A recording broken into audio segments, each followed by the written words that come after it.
Nabibilang sa angka ng mga aswang ang binatang si Carlito. Bata pa lamang siya ay mulat na siya sa katotohanan na kahit na kailan, hindi nila makakasundo ang mga tao. Nasanay ang binata sa kultura ng kanilang lahi. Mga paniniwala na halos kasalungat ng mga tao sa ibang bayan. Pero ang paniniwala ni Carlito ay magbabago nang biglang dumating sa kanyang buhay ang dalagang si Laura. Mapapalapit siya sa dalaga. Ngunit sa kalagitnaan ng kanilang pagkakaibigan, malalaman nila ang katauhan ng isa't isa. Parte ng samahan ng manunugis ng dalaga. Habang si Carlito naman ang napipintong maging pinuno ng mga aswang ng kanilang baryo. Ano nga kaya ang mangyayari sa kanilang pag-iibigan? Mas mananay kaya ang kanilang mga nararamdaman? O mas mangingibabaw ang pagmamahal nila sa kanilang mga kanya-kanyang pinaglalaban? Ang mga katanungan na yan ay mabibigyan natin ng linaw sa pagsubaybay dito lang sa nag-iisang channel na tambayan. Ang mga kwento ni Ka Banong.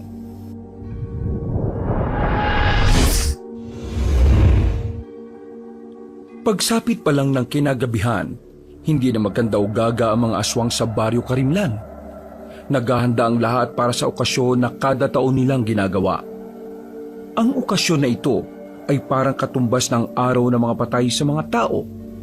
Ang okasyon na ito ay tinatawag nilang tanaw sa kabilang buhay, na kung saan inaalala nila ang mga mahal nila sa buhay na namayapa na.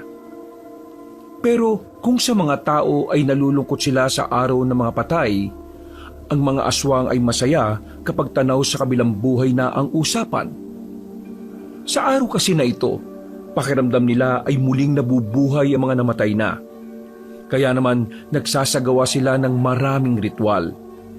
Naghahanda sila ng maraming pagkain na kanilang inaalay. Nakasuot silang lahat ng kulay pula. Sumisimbolo kasi yon para sa kanila sa kasiyahan. Ang paniniwala kasi nila, sa araw na inaalala nila ang mga namayapa na, mas nagiging masaya ang mga kaluluwa kapag nakakakita ng kulay na pula. Minsan, kailangan ba talaga nating sumama? Hindi ba pwedeng hintayin na lang natin silang makauwi? Ayaw mo bang dalawin ng mama mo sa puntod niya? Hanggang ngayon kasi, sisisi ko pa rin ang sarili ko kung bakit siya namatay eh. Kaya hindi ko alam kung may karapatan ba akong humarap sa puntod niya. Ilang beses ko mang sasabihin sa'yo na wala ka namang kasalanan kung bakit namatay ang mama mo. Namatay ang mama mo dahil ginawa niya lang ang nararapat bilang nanay mo. Pero hindi pa rin natin maalis na ako ang dahilan kung bakit siya naparusahan. Kung hindi ko sana inawa yung anak ng Supremo ng kabilang angkan hindi sana papatawan ng bitay si mama. Wala na tayong magagawa. Yun ang batas sa ating mga aswang. Mataas na aswang ang nakalaban mo. At mabigat ang nagawa mo. Muntikan mo na siyang mapatay eh. Alam mo naman na kapag buhay ang usapan, buhay din ang kapalit. Alam mo, gusto ko nga rin humingi ng paumanhin sa'yo. Wala akong nagawa para baguhin ang isip ni Lolo. Pero kasi, yun ang batas eh. Kasi anak niya ang mama mo. Kung kailangan parusahan, gagawin niya yun. Kilala mo naman si Lolo Tibo, di ba? Pero anak niya pa rin yun. Hindi man lang ba siya naawa? Insan, kahit na kailan, hindi nakatataas ang awa sa batas. Walang kwentang emosyon kapag kaharap nito ang batas nating mga aswang. Kaya ikaw pumunta ka na. Kung ako sa'yo, magtino ka. Sigurado kung hinihintay ka ni Tia. Huwag mong sayangin yung ginawa niyang sakripisyo para lang maligtas ka. Napatango na lamang si Abel. Medyo naliwanagan na rin ito sa sinabi ni Carlito. Bata pa lamang silang dalawa na talaga ang magkasanggang dikit. Magkasama sila sa lahat ng bagay. Parang magkapatid na rin ang turingan nila sa isa't isa. Pagkatapos ng kanilang pag-uusap, agad na rin silang lumabas sa silid na yun. Nasaktuhan nilang nasa sala ang mag-asawang Tibo at Miray, ang kanilang lolo at lola. Agad na nagmano ang dalawa. Yumuko rin sila sandali para magbigay galang sa posisyon ng matandang lalaki bilang supremo ng mga aswang. Maya-maya aalis na tayo. Huwag niyong gustutin ang mga suot ninyo, ha? Nakakaya sa mga magulang ninyo kung haharap tayo sa kanilang gusgusin kayong dalawa. Nakahanda na po kaming dalawa. Di ba, Abel? Oh, oo. Handang-handa na ako. Eh, ikaw, Abel. Ayos ka lang ba? Bakit parang hindi ka yata masaya? Itong araw na makakaharap mo ulit ang inay mo. Ayos lang naman po ako. Hindi lang po ako sanay. Pero masasanay din naman po ako kapag lumipas na ang panahon. Kailangan mong masanay. Dahil kung hindi, magiging kahihiyang kasangka natin. Naintindihan mo ba ako? Lo, intindi na lang natin si Abel. Para sa kanya, sariwa pa ang lahat. Ay siya nga pala. Bago tayo umalis mamaya, pakiayos na yung mga dadali natin, ha? Lalo na mga alay natin. Ikaw, Carlito, ang inaasahan kong mangunguna sa bagay na yon. Opo, sasabihan ko na po yung iba natin mga kamag-anak. Matapos ang pag-uusap na yon, ay kumilos na rin ang dalawa. Kinuha na nila mga patay na hayop na nilagay nila sa isang malaking bandihado at planggana. Pinabuhat nila ang mga yon sa iba pa nilang mga kamag-anak. Pagsapit ng alas 12 ng gabi, nakarating na rin sila sa lugar kung saan nakalibing ang kanilang mahal sa buhay. Noong mga sandaling yon ay tahimik lang ang dalawang binata. Sandali silang tumingin sa malaking puntod. May bakal na nakapalibot doon at meron ding gate. Nagsagawa ng isang pagdarasal ang matandang si Miray. Isang dasal na siyang kumukonekta sa kanilang itinuturing na Diyos. Matapos yon, binuksan na rin ni Carlito ang gate.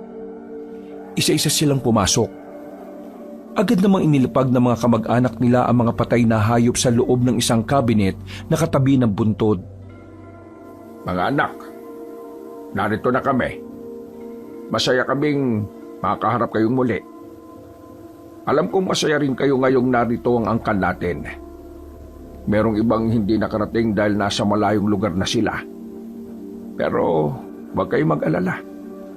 Naganda na rin sila ng padasal para sa inyo. Nagtirik sila ng malalaking itim na kandila sa harapan mismo ng puntod.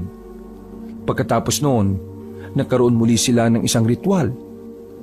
Umupo ang lahat sa gilid at naglabas na rin ng itim na libro ang matandang si Miray. May inilagay din silang malalaking mangkok sa gitna na may dugo ng tao. Taimtim naman nilang sinasagawa ang ritual para sa mga namayapa nilang mahal sa buhay. Halos 1 oras din sila roon.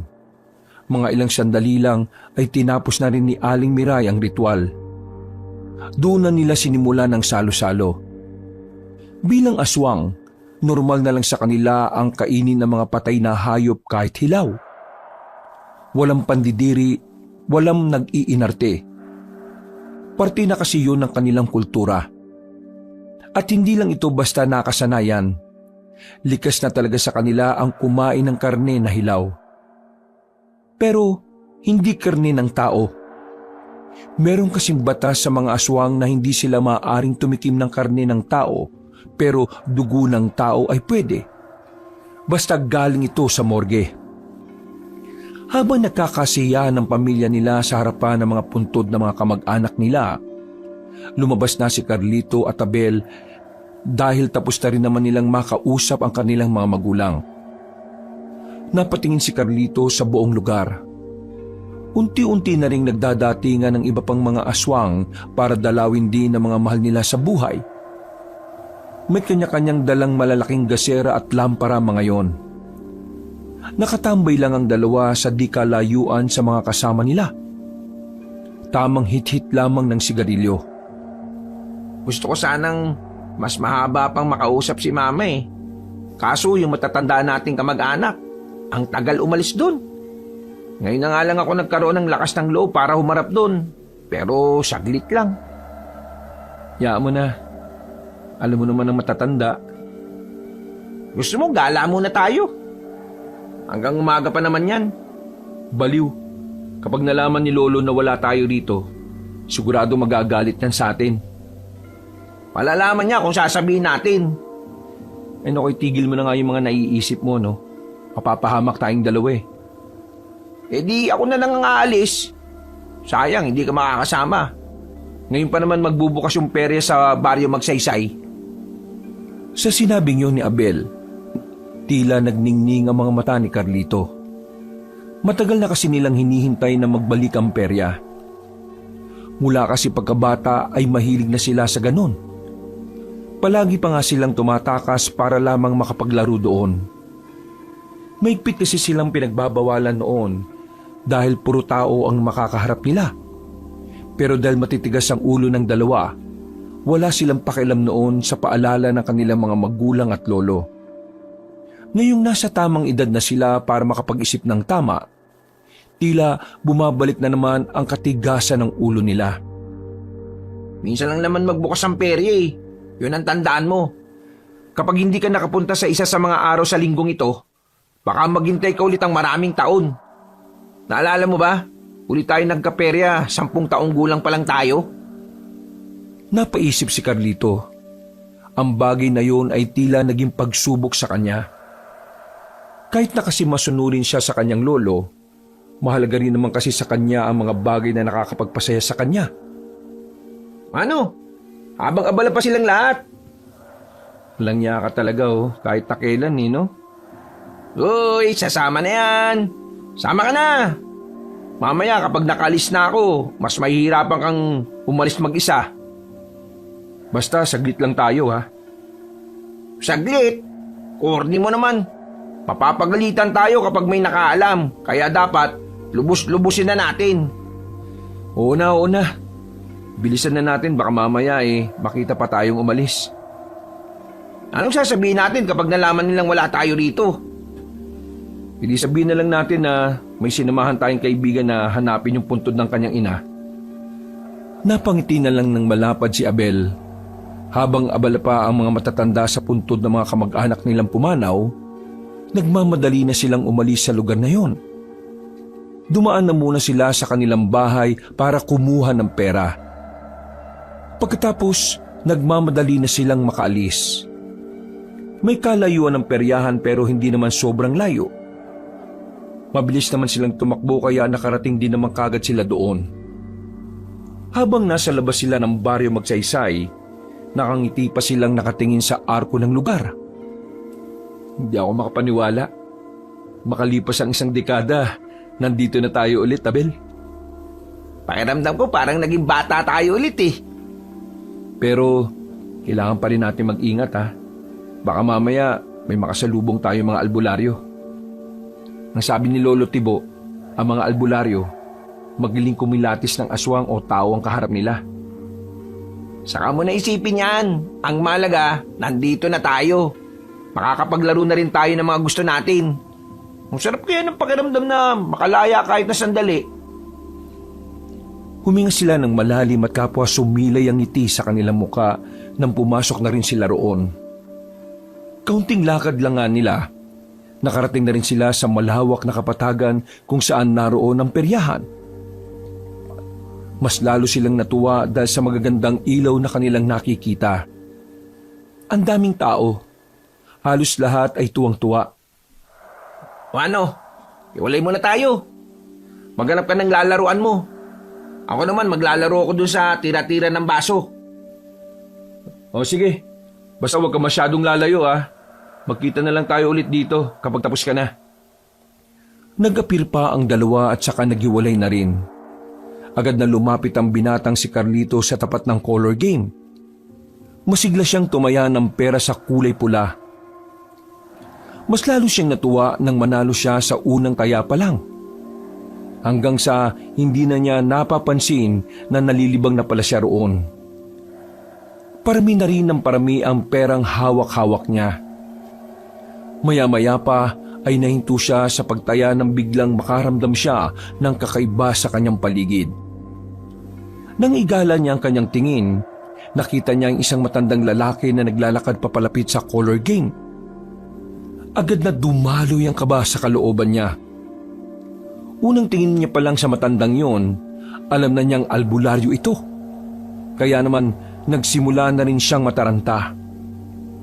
Hindi, kailangan kong kumalma para hindi niya ako mahalata. Isa pa, kahit may dala siyang langis, Hindi naman kukulo yun dahil may pangontra akong singsing. Hinayaan na lamang ni Carlito na makalapit ang albularyo. Kampante siyang hindi naman malalaman ng matandang yon na aswang siya. Nang makalapit na ang matandang lalaki, narinig niyang tinawag yon sa pangalang Mang Tonyo. Medyo may kaangasan ng boses ng matanda nang sumagot ito sa kausap. Habang si Carlito naman, gumilit pa siya para hindi niya makatabi ang matandang albularyo. Nababagot ako sa kampo namin kaya heto. Gumalagala na muna ako. Sakto, bukas na pala ulit tong peryang to. Natawa pa ang matandang lalaki. Sasamantalihin na sana ni Carlito ang pagkakataong yon para umalis, pero hindi pa man siya nakakalayo ay tinawag na siya ni Mang Tonyo. Agad na dumaloy ang kaba sa kanyang sistema. Namamawis ang kanyang palad. Ang unang pumasok sa isipan niya, kapag nalaman itong aswang siya, wala siyang magagawa kundi palagan ito. Binata! Maraan siyang humarap. Malakas ang kabog ng kanyang dibdib. Buong akala niya ay alam na ni Mang Tonyo kung ano ang tinatago niya. Yung isang daan mo ay nahulog, oh. Nakahinga ng maluwag ang binatang si Carlito. Pagtingin niya sa ibaba, nakita niya nga na nasa lupa ang 100 piso. Agad niya yung dinampot at ngumiti siya ng papilit at saka nagpasalamat. Nagmamadali na siyang makaalis doon. Hinanap niya agad ng kanyang pinsan na si Abel. Pero sa kasamaang palad, dahil sa lawak ng peryahan at sa dami ng tao, hindi niya agad yun makita. Kakamadali niya, hindi niya inaasahan na isang babae ang kanyang makakabangga. Dahil sa banggaan, kamuntikan ng matumba si Carlito. Buti na lang ay nakahawak siya sa bakal na haligi. Ang nakabanggaan niya namang babae ay nanatiling nakatayo lang. Parang wala lang nangyari. Ayos ka lang ba? Pasensya ka na ha. Hindi rin kasi ako nakatingin eh. Hindi agad nakasagot ang binata. Napatitig muna siya sa mukha ng dalaga. Napakaganda kasi ng babaeng kanyang kaharap. Sa buong buhay niya, ito ang unang pagkakataon na nakakita siya ng ganong klaseng kagandahan. Meron din namang magaganda sa kanilang lugar, pero para sa kanya, kakaiba ang ganda ng kausap niya. Nagliliwanag ang ganda nito. Mahiwaga at sobrang kakaiba. Ang sabi ko kung ayos ka lang. Ha? Oo. Ayos lang naman. Pasensya na rin. Hindi rin kasi ako nakatingin eh. Pasensya ulit. Pero sa susunod, dapat tumingin ka rin sa dinaraanan mo ha. Oo. Pasensya na ulit. May hinahanap kasi ako at saka nagmamadali ako eh. May hinahanap ka? Kasintahan mo? Hindi. Pinsan ko. Naghiwalay kasi kami kanina. Kailangan na naming umuwi. Ganun ba?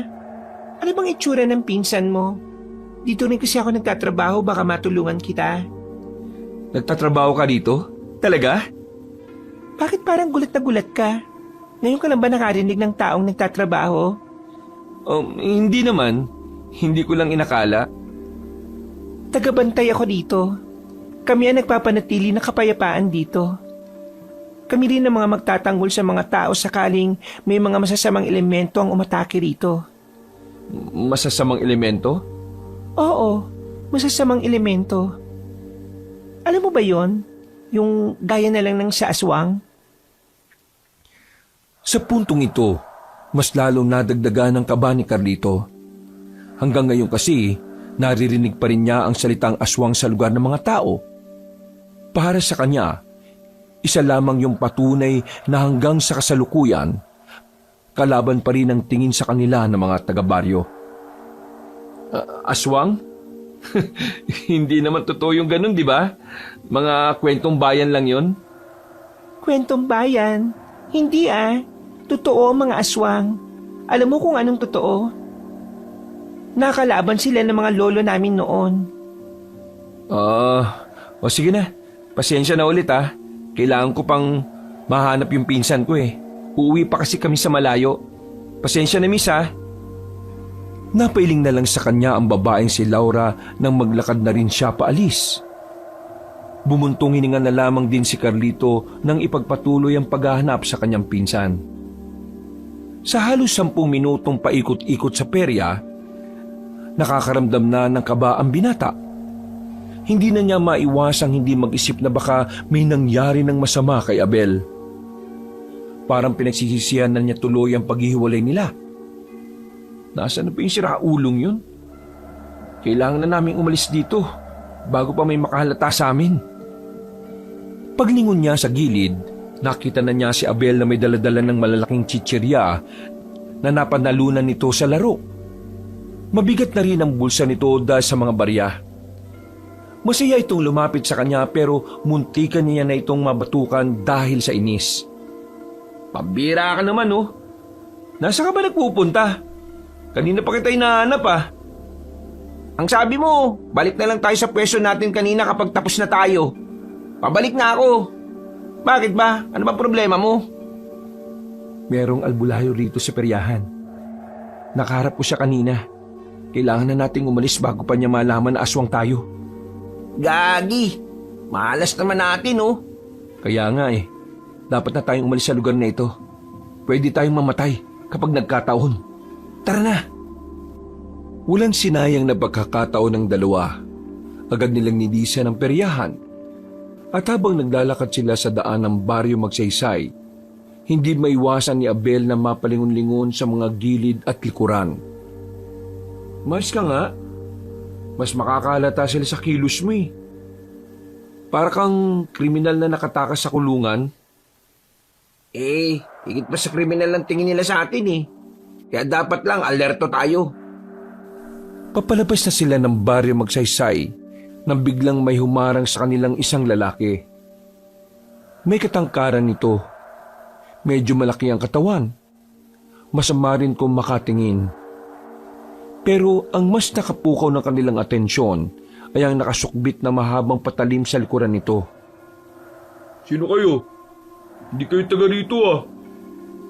Nagsimula na namang tumaas ang level ng kanilang kaba sa pagkakataong ito. Napansin ni Carlito ang kamay ni Abel sa likuran nito. Humahaba ang kuko ng kanyang pinsan. Tanda na handa itong lumaban sakaling malagay sila sa alanganin. Kaya naman, ginawa na lamang ni Carlito ng paraan para hindi sila humantong sa karahasan. Galing kami peryahan. Ayun oh, may mga daladala pa siyang napanalunan niya. Hindi kayo taga dito. Bakit kayo nandito? Doon nandaan sa kabila ng mga hindi nakatira sa baryo Magsaysay. Ganun ba? Bago lang kasi kami. Taga Maynila kami.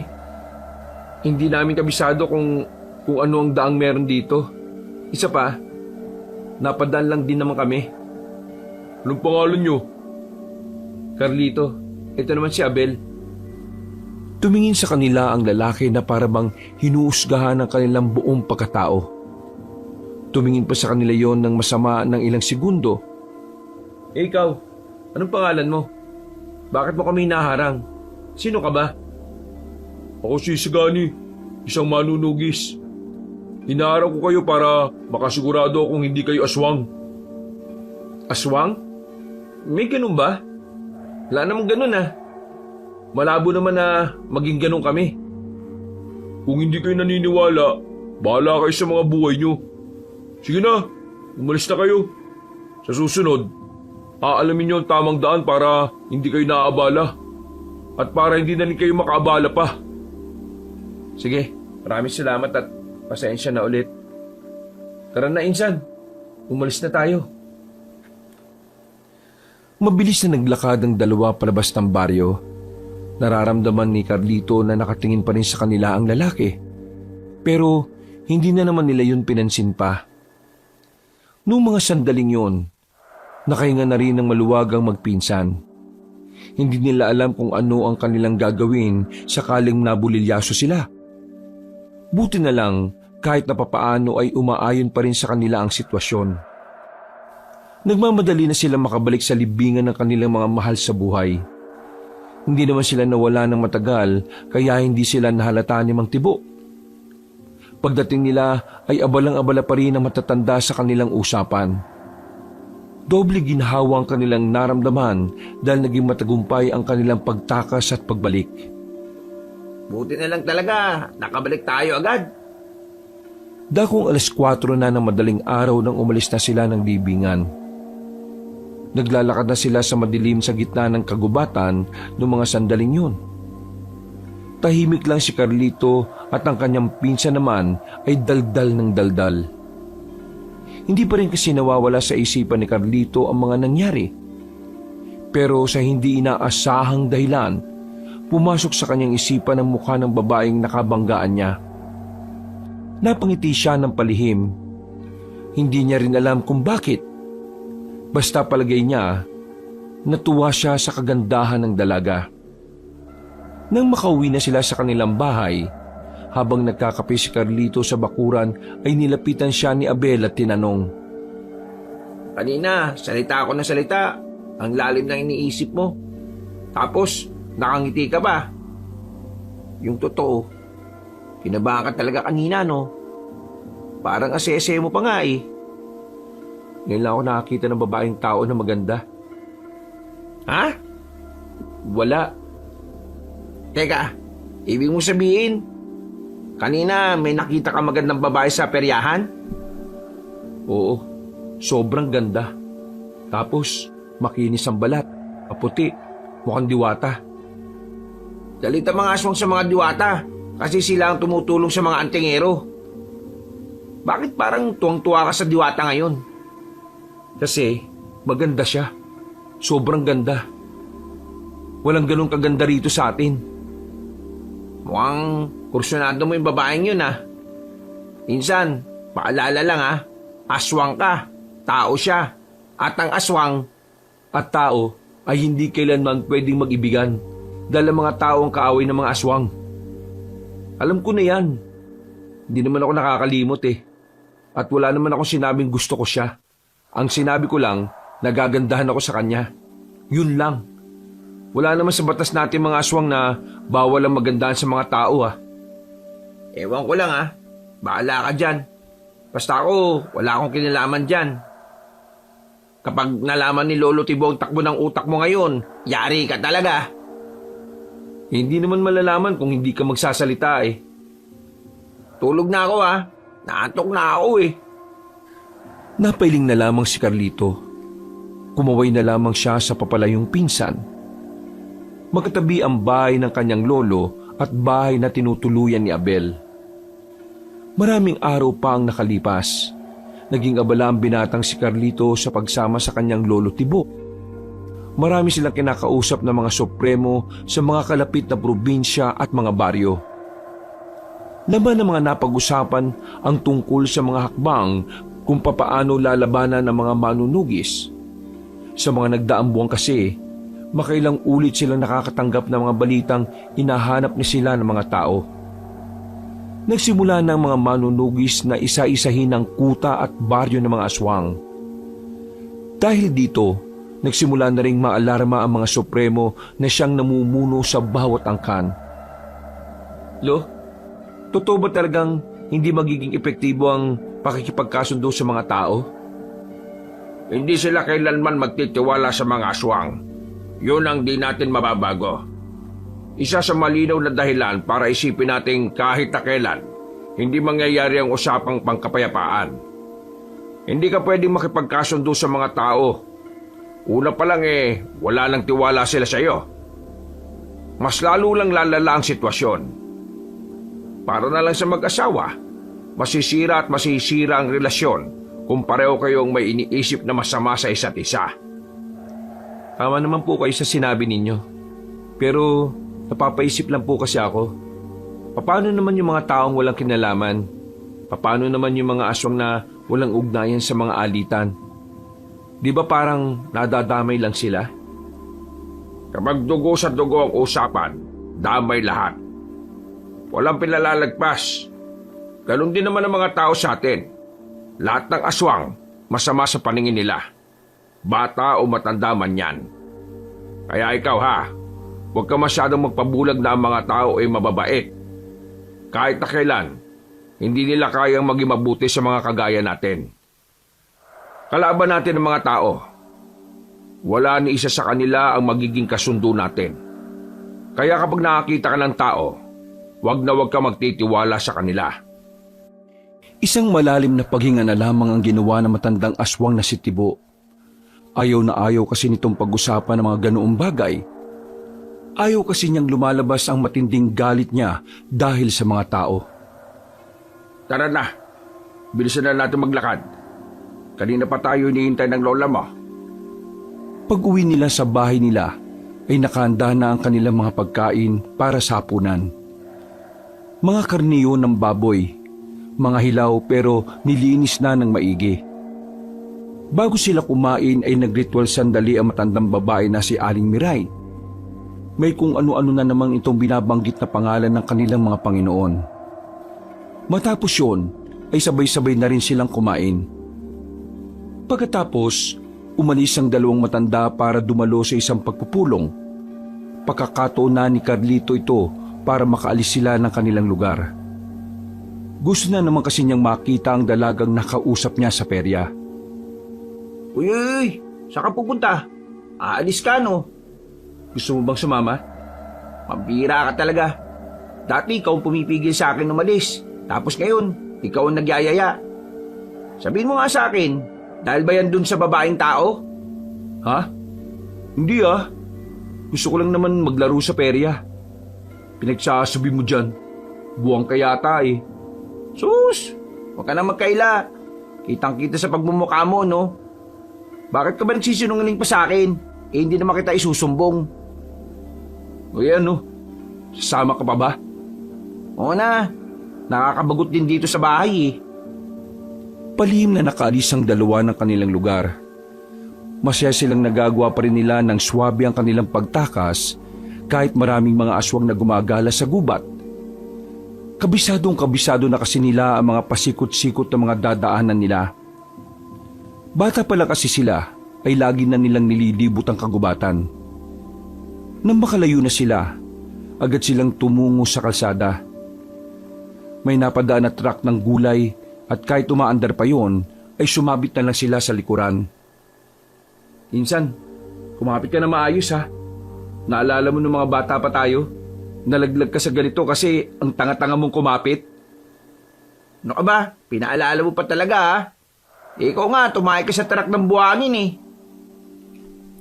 Nagtawanan na lamang ang dalawa habang nakasabit sila sa truck na yon. Makalipas lang ang ilang minuto, narating na rin nila ang baryo na Magsaysay. Papasok na naman sila roon kahit na napagbawalan na sila ng lalaking nakausap nila. Paglapit nila sa harapan ng baryo, nakita agad nila ang lalaking si Isagani. Hinarang sila nito ulit. Oh, nandito na naman kayo. Di ba nasabihan ko na kayo na hindi pwedeng dumaan dito ang mga dayo? Ano bang mahirap intindihin sa bagay na yun? Ang totoo niyan, hindi kasi namin alam yung sinasabi mong daan sa kabila. Dito kami ibinababa ng sinasakyan namin eh. Pasensya ka na ah. Pero baka pwede mo na lang kami padaanin. Tapos, doon na lang kami magtatanong sa perya kung saan ang daan paalis. Hindi pwede. Hindi kami nagpapadaan ng hindi taga dito. Bakit ba ang tigas ng bungo nyo? At saka, di ba taga Maynila kayo? Bakit kayo gala ng gala sa gabi? Hindi nyo ba alam na may mga aswang na gumagala-gala rito sa area namin? Nakakabagot na kasi sa paupahan namin eh. Wala naman siguro masama kung paminsan-minsan maglibang din kami. At saka, para maging maganda na rin ang pagbabakasyon namin. Di nga pwede. Kapag kayo nabiktima ng mga aswang, kami ang malalagay sa alanganin eh. Kami ang pagagalitan ng nakatataas dahil pinapasok namin kayo. Kaya kung ako sa inyo, umuwi na lang kayo. Sandaling lumayo ang dalawa at nagbulungan. Nakatingin lang naman sa kanila ang lalaking si Isagani. Eh kung tumalon na lang kaya tayo ng mataas para makapasok tayo. Doon sa dilim mo, pwede rin naman tayong gumapang ng mabilis. Aswang naman tayo eh. Hindi ka ba nag-iisip? Baka may makaramdam ng presensya natin kapag kumilos tayo ng di normal. Yan, Hoy, anong pinagbubulungan nyo? Kalma, relax. Hindi mo naman kailangan bunutin yan eh. Nag-uusap lang kami kung paano kami makakapunta sa perya. Hindi kasi talaga namin alam ang kabilang daan eh. Sige na bro, papasukin mo na kami. Gusto lang naman namin maglaro sa perya eh. Nung bata kasi kami, lagi kasi kami nakakulong. Wala kaming kaibigan. Buti pa nga ikaw, mukhang marami kang kaibigan eh. Mukhang lagi kang nasa perya nung bata ka. Kayo, hindi kayo nakapagperya nung bata pa kayo? Oo, hindi. Lagi kaming nakakulong. Pinagbabawalan kami ng mga magulang namin na umalis. Sabi kasi nila, maraming masasamang loob sa labas ng bahay. Kaya para kaming tanga ngayon na tuwang-tuwa sa perya. Kasi ngayon lang namin nararanasan yan eh. Wala rin kasi niya masyado sa Maynila. Pinagbabawal na. Tila nakaramdam ng awa ang lalaking si Isagani sa kanila. Binitiwan nito ang hawak na mahabang patalim. Bumuntong hininga ang lalaki. Akala na magpinsan ay papayagan na sila nito. Pero nagkamali silang dalawa. Hindi pa rin pwede. Napabugan na lang ng malakas na hangin na magpinsan. Dismayado sila sa naging tugon ng kanilang kausap. Ang bira naman to. Kala pa naman namin papayag ka na. Nagpakita ka pa ng awa. Kahit na kailan, hindi mangingibabaw ang awa sa batas. Ang batas ay batas. Ito ang nakahigit sa lahat. Biglang naalala ni Carlito ang pananaw niyang halos kagaya ng kay Isagani. Kaya naman nawala na sila ng pag-asa makapasok. Buti na lamang biglang dumating ang dalagang si Laura. Ang dalagang nakabanggaan ni Carlito. Lumapit yun sa kanila. Sa nakikita nilang magpinsan, mukhang makakilala si Isagani at ang dalaga. Ito kuya. Itong dalawang to eh. Nagpupumilit na makapasok ng baryo natin. Pupuntang perya. Sinabi kong dapat alam nila yung daan sa kabila para doon na lang sila dumaan. Kilala ko ang isang ito. Nakabanggaan ko siya sa perya nung nakaraang gabi. Oo, tama ako yun. Nung nakabanggaan mo ko, hinahanap ko kasi talaga yung pinsan kong to. Alam ko, naalala ko. Baka naman pwedeng papasukin mo kami. Ang dami na naming dalang barya dito oh. Inalog-alog pa ni Carlito ang kanyang bulsa na may lamang tig-5 at tig-10. Sige na. Gusto ko makakuha ng platong babasagin eh. Visit kasi ang hirap ipasok ng barya sa butas. Hindi naman kami masasamang tao eh. Gusto lang talaga namin maglaro. O sige, sumunod kayo sa akin.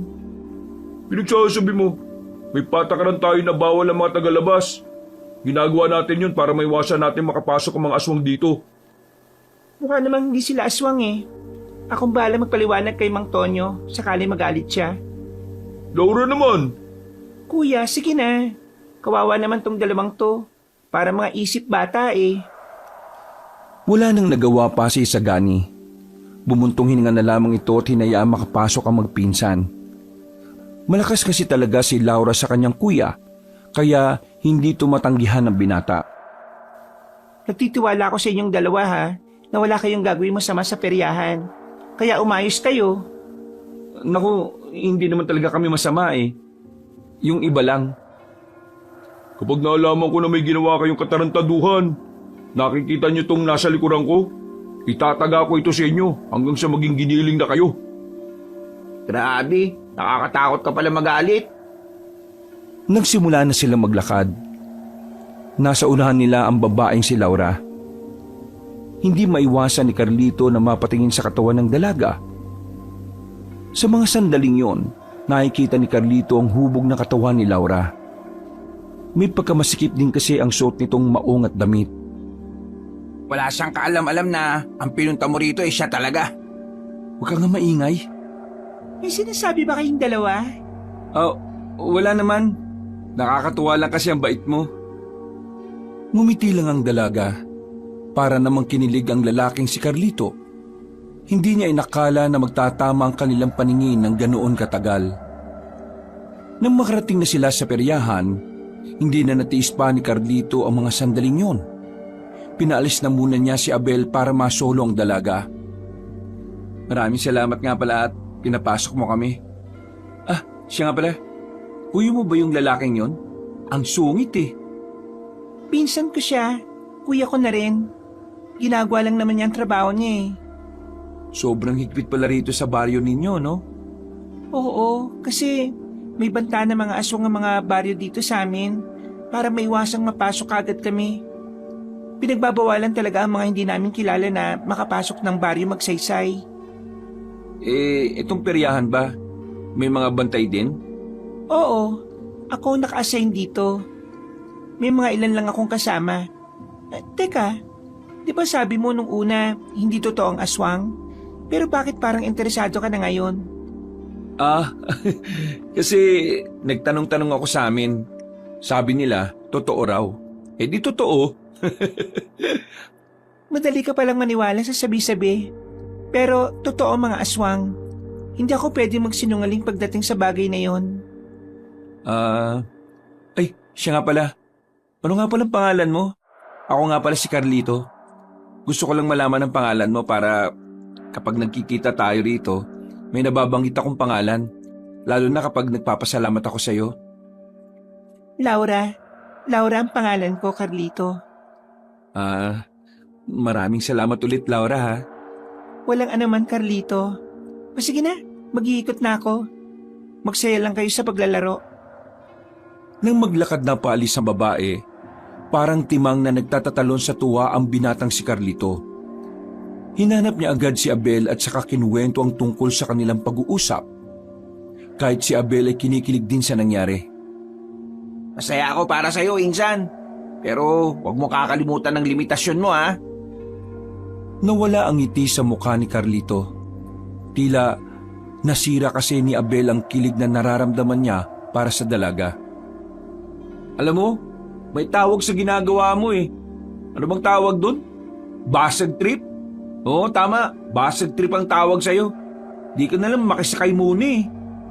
Pinapaalalahanan lang kita. Saka mo na lang ako paalalahanan kapag nagkakamabutihan na kami. Pero nung ikaw ang nagpapaalala sa akin nung kung ano-ano, gusto mo masunod agad. Ay nako, nagkabaliktad na yata tayo, Insan, ha. Ako na ngayon ang nagsasaway sa katigasan ng ulo mo. Magsasalita pa sana si Carlito nang biglang may tumunog na bell. Walang tigil ang tunog na yon. Pero nakita nila ang mga tao sa peryahan ay natataranta na nagtatakbuhan. Maya-maya pa narinig na lang nilang sinasabi na ng mga tao na meron daw aswang na lumusob. Gumilid sila at nagtago. Pumesto sila roon di dahil natatakot sila, kundi dahil nababahala sila na baka ang mga aswang na lumusob doon kakilala ng kanilang lolo. O baka kasama nila sa baryo. Hindi tayo pwedeng lumabas hanggat hindi natin nalalaman kung sino ang aswang na lumusob. Paano kung mapagkamalan din nila tayong tao at patayin nila tayo? Baliw ka ba? Aswang tayo.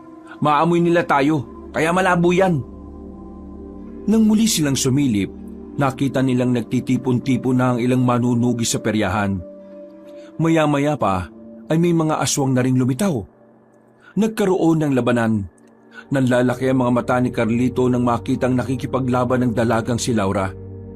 Magaling itong humawak ng sandata. Para itong lalaki kung kumilos. Sobrang layo ng kilos nito sa tila maamo nitong mukha. Insan, manunugis rin yata yung babaeng yan. Lalong hindi kayo pwede. Naku, manahimik ka na nga muna. Insan, mukhang tagilid sila sa laban. Mga gabunan ng mga lumusob ngayon eh, oh. Yan din ang iniisip ko eh. Baka mapahamak si Laura. Biglang namatay na ang ilaw sa buong peryahan. Madilim na nung mga sandaling yon. Mas lalong naging pabor pa ang sitwasyon para sa mga aswang. Kahit kasi madilim, kitang-kita pa rin ng mga nilalang ang paligid. Bagay na hindi naman kayang gawin ng isang pangkaraniwang tao na gaya ni Laura. Huwag kayo matakot. Kakayanin natin to. Nagpatuloy ang laban, pero kitang-kita pa rin talaga kung gaano kadihado ang mga manunugis. Hanggang sa dumating na nga ang puntong si Laura na lamang mag-isa. Napapalibutan niya ito ng mga aswang na gabunan, pero patuloy pa rin itong nakikipaglaban. Maya-maya pa, tinamaan na nga ang dalaga sa braso, dahilan para mapatigil ito. Akmang tatapusin na ito ng isang gabunan nang biglang dinampot ni Carlito ang tubo sa gilid. Uy! Anong gagawin mo? Uy! Hindi na napigilan pa ni Abel ang pinsan niya. Agad na lumapit si Carlito doon. Sinamantala niyang madilim ang paligid para iligtas si Laura. Pinag-aahataw ni Carlito ang mga aswang na yon. Mahusay si Carlito sa pakikipaglaban dahil maraming taon siyang nagsanay. Kaya kahit natubo lamang ang kanyang hawak, hindi yun naging problema sa kanya. May hilo ang mga aswang. Noong mga sandaling yun, napansin ng binata na nalaman na ng mga aswang na aswang din siya. Kaya naman umatras din ang mga yon at umalis. Kinakabahan siya. Hinihiling na lamang niya na sana hindi siya nakilala ng mga gabunan. Sino ka? At bakit mo ako niligtas? Nakatalikod lang si Carlito. Hindi na rin siya humarap. Mabilis siyang umalis para habulin ang mga aswang. Ang kaso nga lang, pagliko pa lang niya sa isang iskinita, nagulantang siya sa kanyang nakita. Halos manlambot ang kanyang tuhod. Kahit na aswang siya, ay likas sa kanila ang pagiging mabangis. Tila nalusaw ang kanyang puso nang makita ang batang musmos nang wala ng buhay. Nakahandusay lamang sa lapag, sugatan at brutal ang pagkakamatay. Pambira ka naman. Bakit mo ko... Ha? Natigilan rin si Abel nang makasunod dito. Maging si Abel ay naawa rin sa kalunos-lunos na sinapit ng bata. Noong mga oras na yon, tila nagsimulang magkaroon ng katanungan si Carlito sa kanyang sarili. Napapaisip siya kung tama bang pati ang walang kamalay-malay na bata, ang batang walang kakayang ipagtanggol ang sarili, ay dapat bang madamay rin sa alitan ng mga matatanda? Nagsarado ang kamao ni Carlito. Sa unang pagkakataon, nakaramdam siya ng galit para sa kanyang mga kalahi. Bakit? Bakit ko ito nararamdaman? Bakit? Bakit ako naaawa sa tao, Abel? Insan, kumalma ka. Pabubulyaso tayo kapag nagpadala ka sa emosyon mo eh. Hindi ko maintindihan eh. Ano bang pinupunto ng gulong ito? Bakit pati ang batang to nadamay? Dumito ka nga. Relax lang. Mag-isip ka na maayos. Huminga ng malalim si Carlito. Nang may masmasan na, sumilip siya ulit sa perya. Nakita nilang dumating na ang mas maraming manunugis. Kaya naman naisipan na rin nilang umalis doon bago pa maginala sa kanila ang mga yon. Nagmamadali silang pumasok sa kagubatan. Mabilis ang pagtakbong ginawa nila para hindi sila makita ng mga manunugis. Nang makalayo-layo na, ay saka lamang sila nakahinga na maayos. Tumambay na muna sila sa gilid ng batis. Napasandal na lamang si Carlito sa katawan ng puno. Napapabuntong hininga na lamang. Napapailing at hanggang sa mga sandaling yon, hindi pa rin mawala-wala sa isipan niya ang kaawa-awang bata. Akala ko noon, tama lang ang ipinaglalaban nating mga aswang. Pero hindi nito tama eh. Tingin ko, kaya ayaw nilang may makausap tayong tao kasi ayaw nilang malaman natin na kaya maging mabuti ng mga tao. Ang sinasabi mo ba eh, nilalason nila ang utak natin para manatili tayo sa paniniwalang ang mga taong kalaban nating mga aswang? Oo, ganun na nga. Tingnan mo, mabait naman si Laura sa atin, di ba? Mabait ang batang pinatay kanina. Bata pa yun eh. Mabait nga si Laura sa atin kasi hindi naman niya alam na aswang tayo. Kapag nalaman niya na aswang tayo, siguradong kaya lang naman sila galit sa atin kasi marami na rin ginagawang kasamaan ng lahi natin sa mga tao. Natitiyak ko na kapag nalaman nilang may mga aswang na kaya mag-isip ng tama, sigurado ako makakasundo natin sila eh. Insan, baka nakakalimutan mo.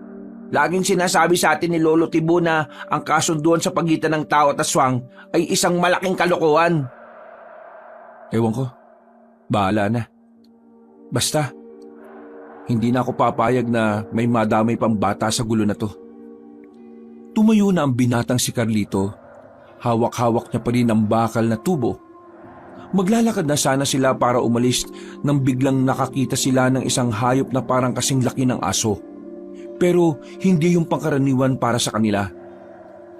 Nakatungtong lamang ito sa ibabaw ng malaking bato. Daan-daan silang lumapit doon. At dahil dito, napagtanto ni Abel kung anong klase ng hayop yon. Insan, isa itong hunyango. Hunyango? Baliw ka ba? Hindi ganyan kalaki ang hunyango. Hunyango yan. Tingnan mo oh. Nagbabago-bago kulay niya. Magiging kakulay niya yung bato na yan. Magiging kakulay rin niya ang dahon at yung lupa. Hindi makapaniwala si Carlito na tama ang sinasabi ng kanyang pinsan sa mga oras na yon. Nanatili lang sila sa harapan ng hunyango. Nangahawakan na sana ito ni Abel.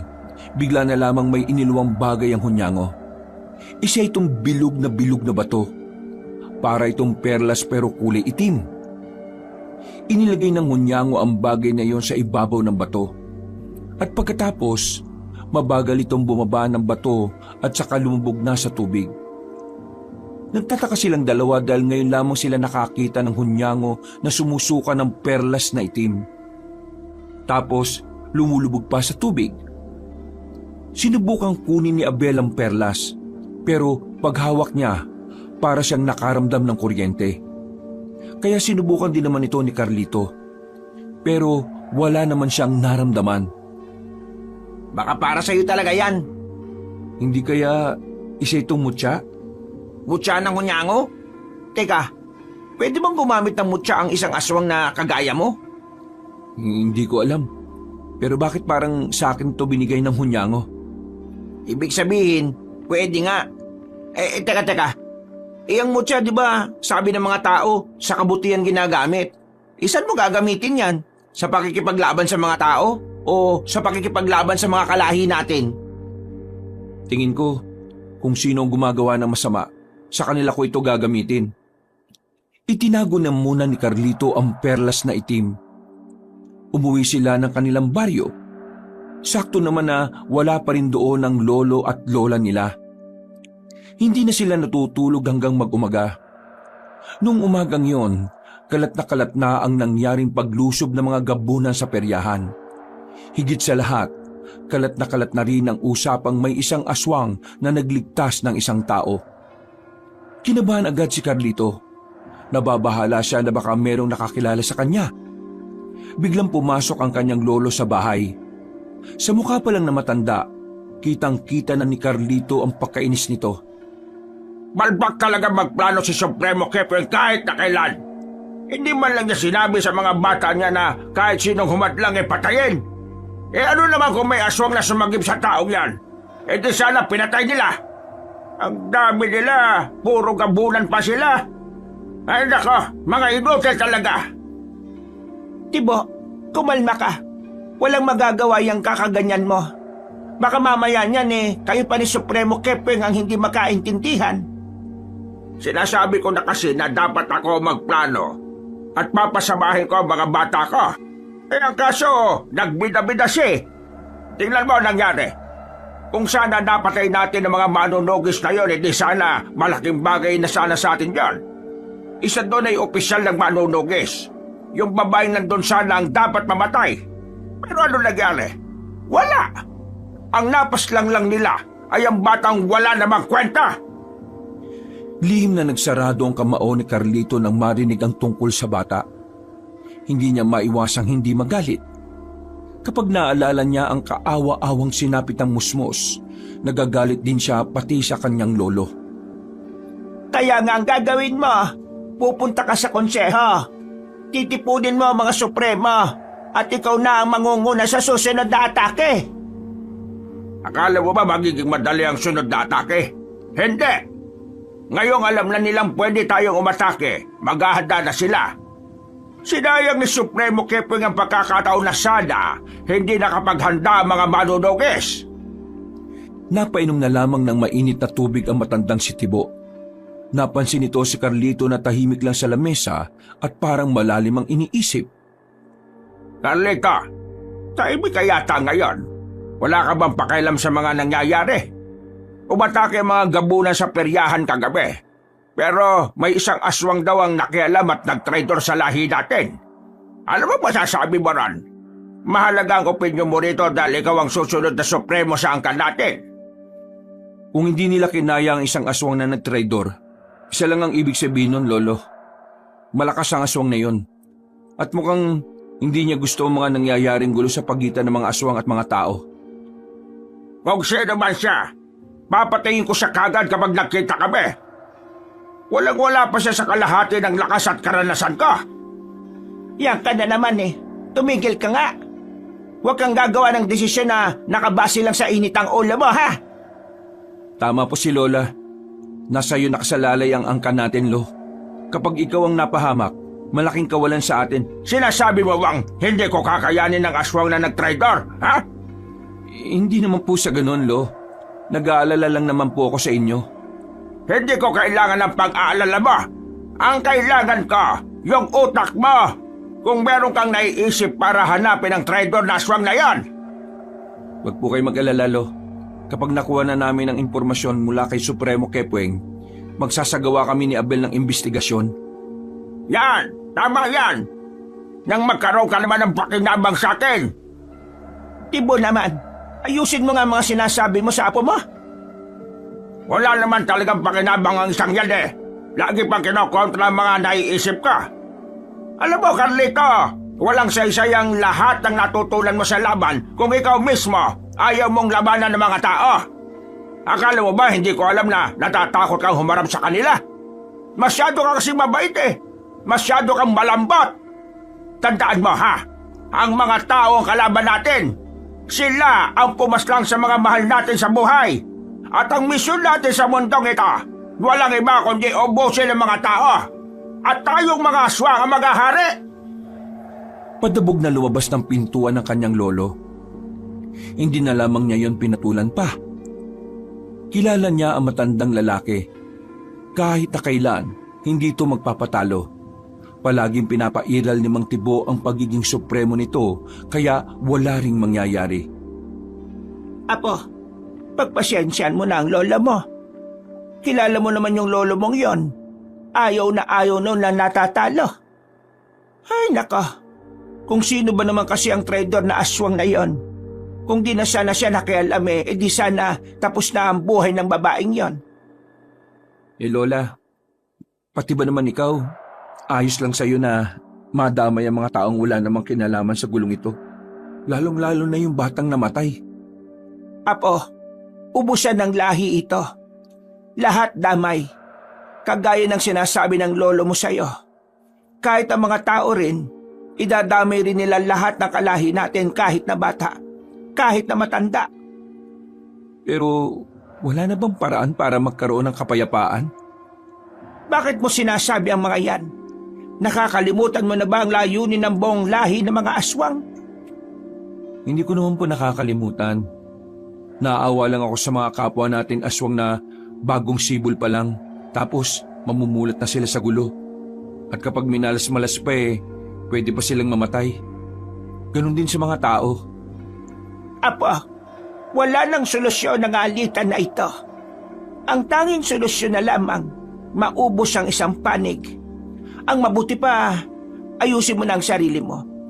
Uutusan kitang tumungo sa bayan. Suot mo ba yung singsing?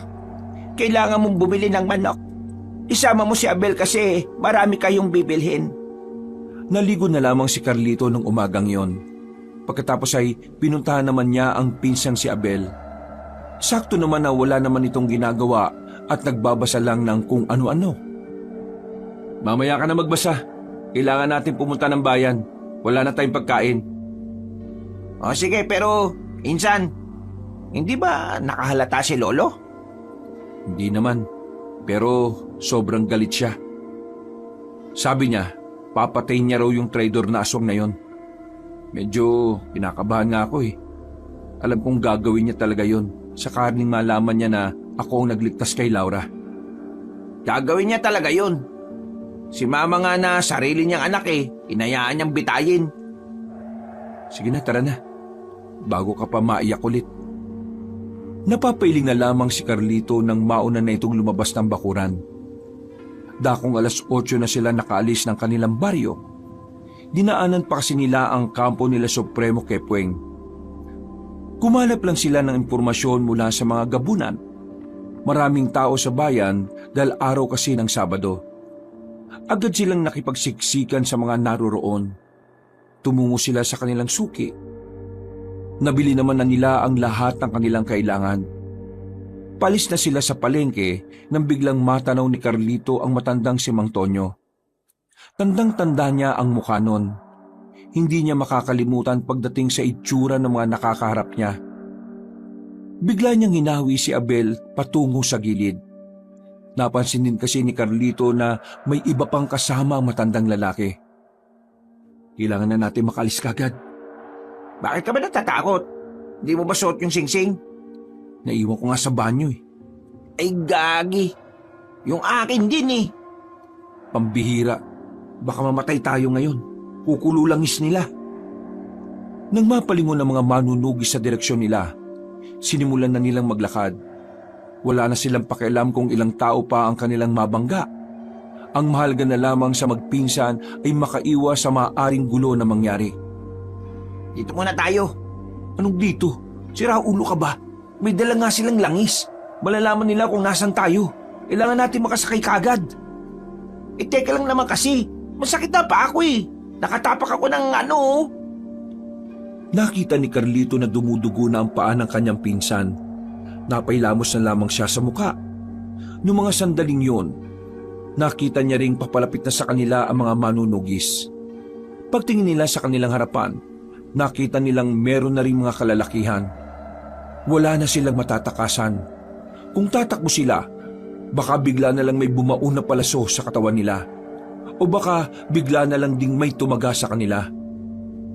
Nakatigil lang ang dalawa. Nakahawak pa si Carlito sa dumudugong paa ng pinsan.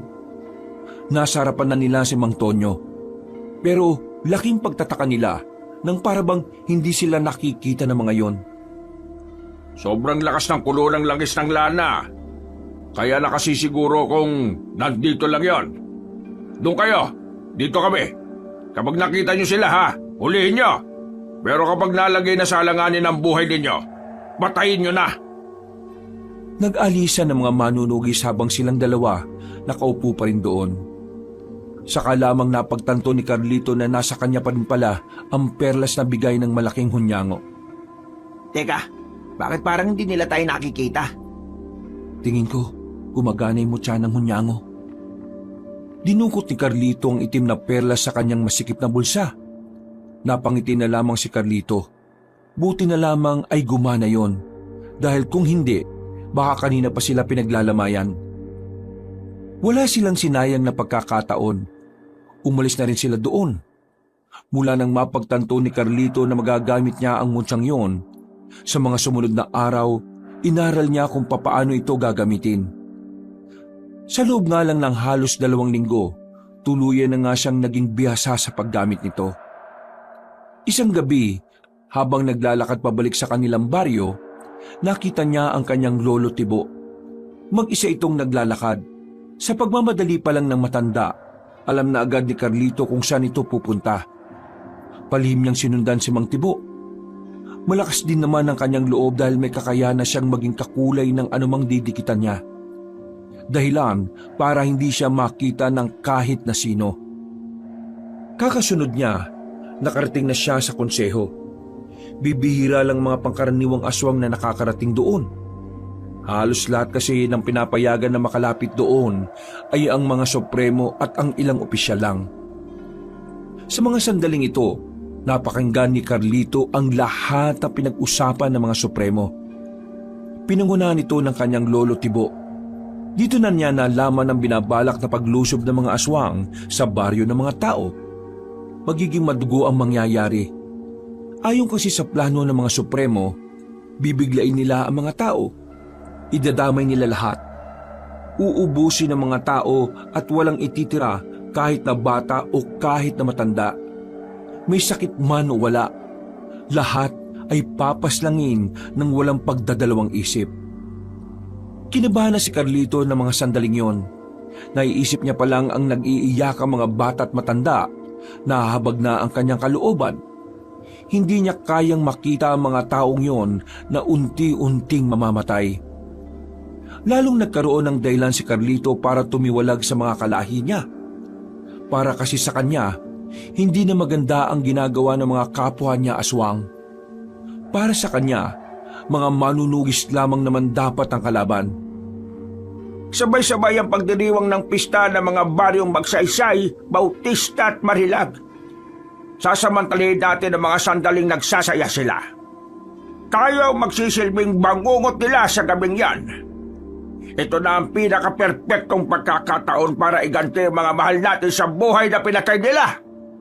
Mga kapwa ko Supremo, mga opisyal ng konseho, ipagkatiwala niyo ito sa akin dahil ang kanilang kasiyahan ang gabi ng ating tagumpay.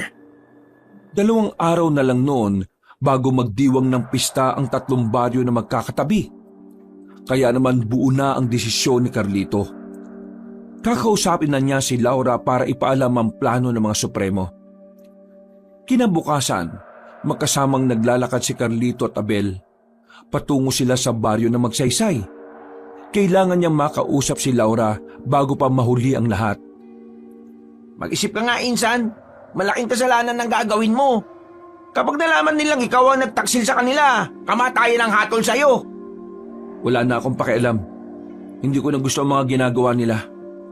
Abel, kung ikaw kaya mong tisin na may mga inosenteng mamamatay dahil sa punyemas na alitan na to, pwes ako hindi.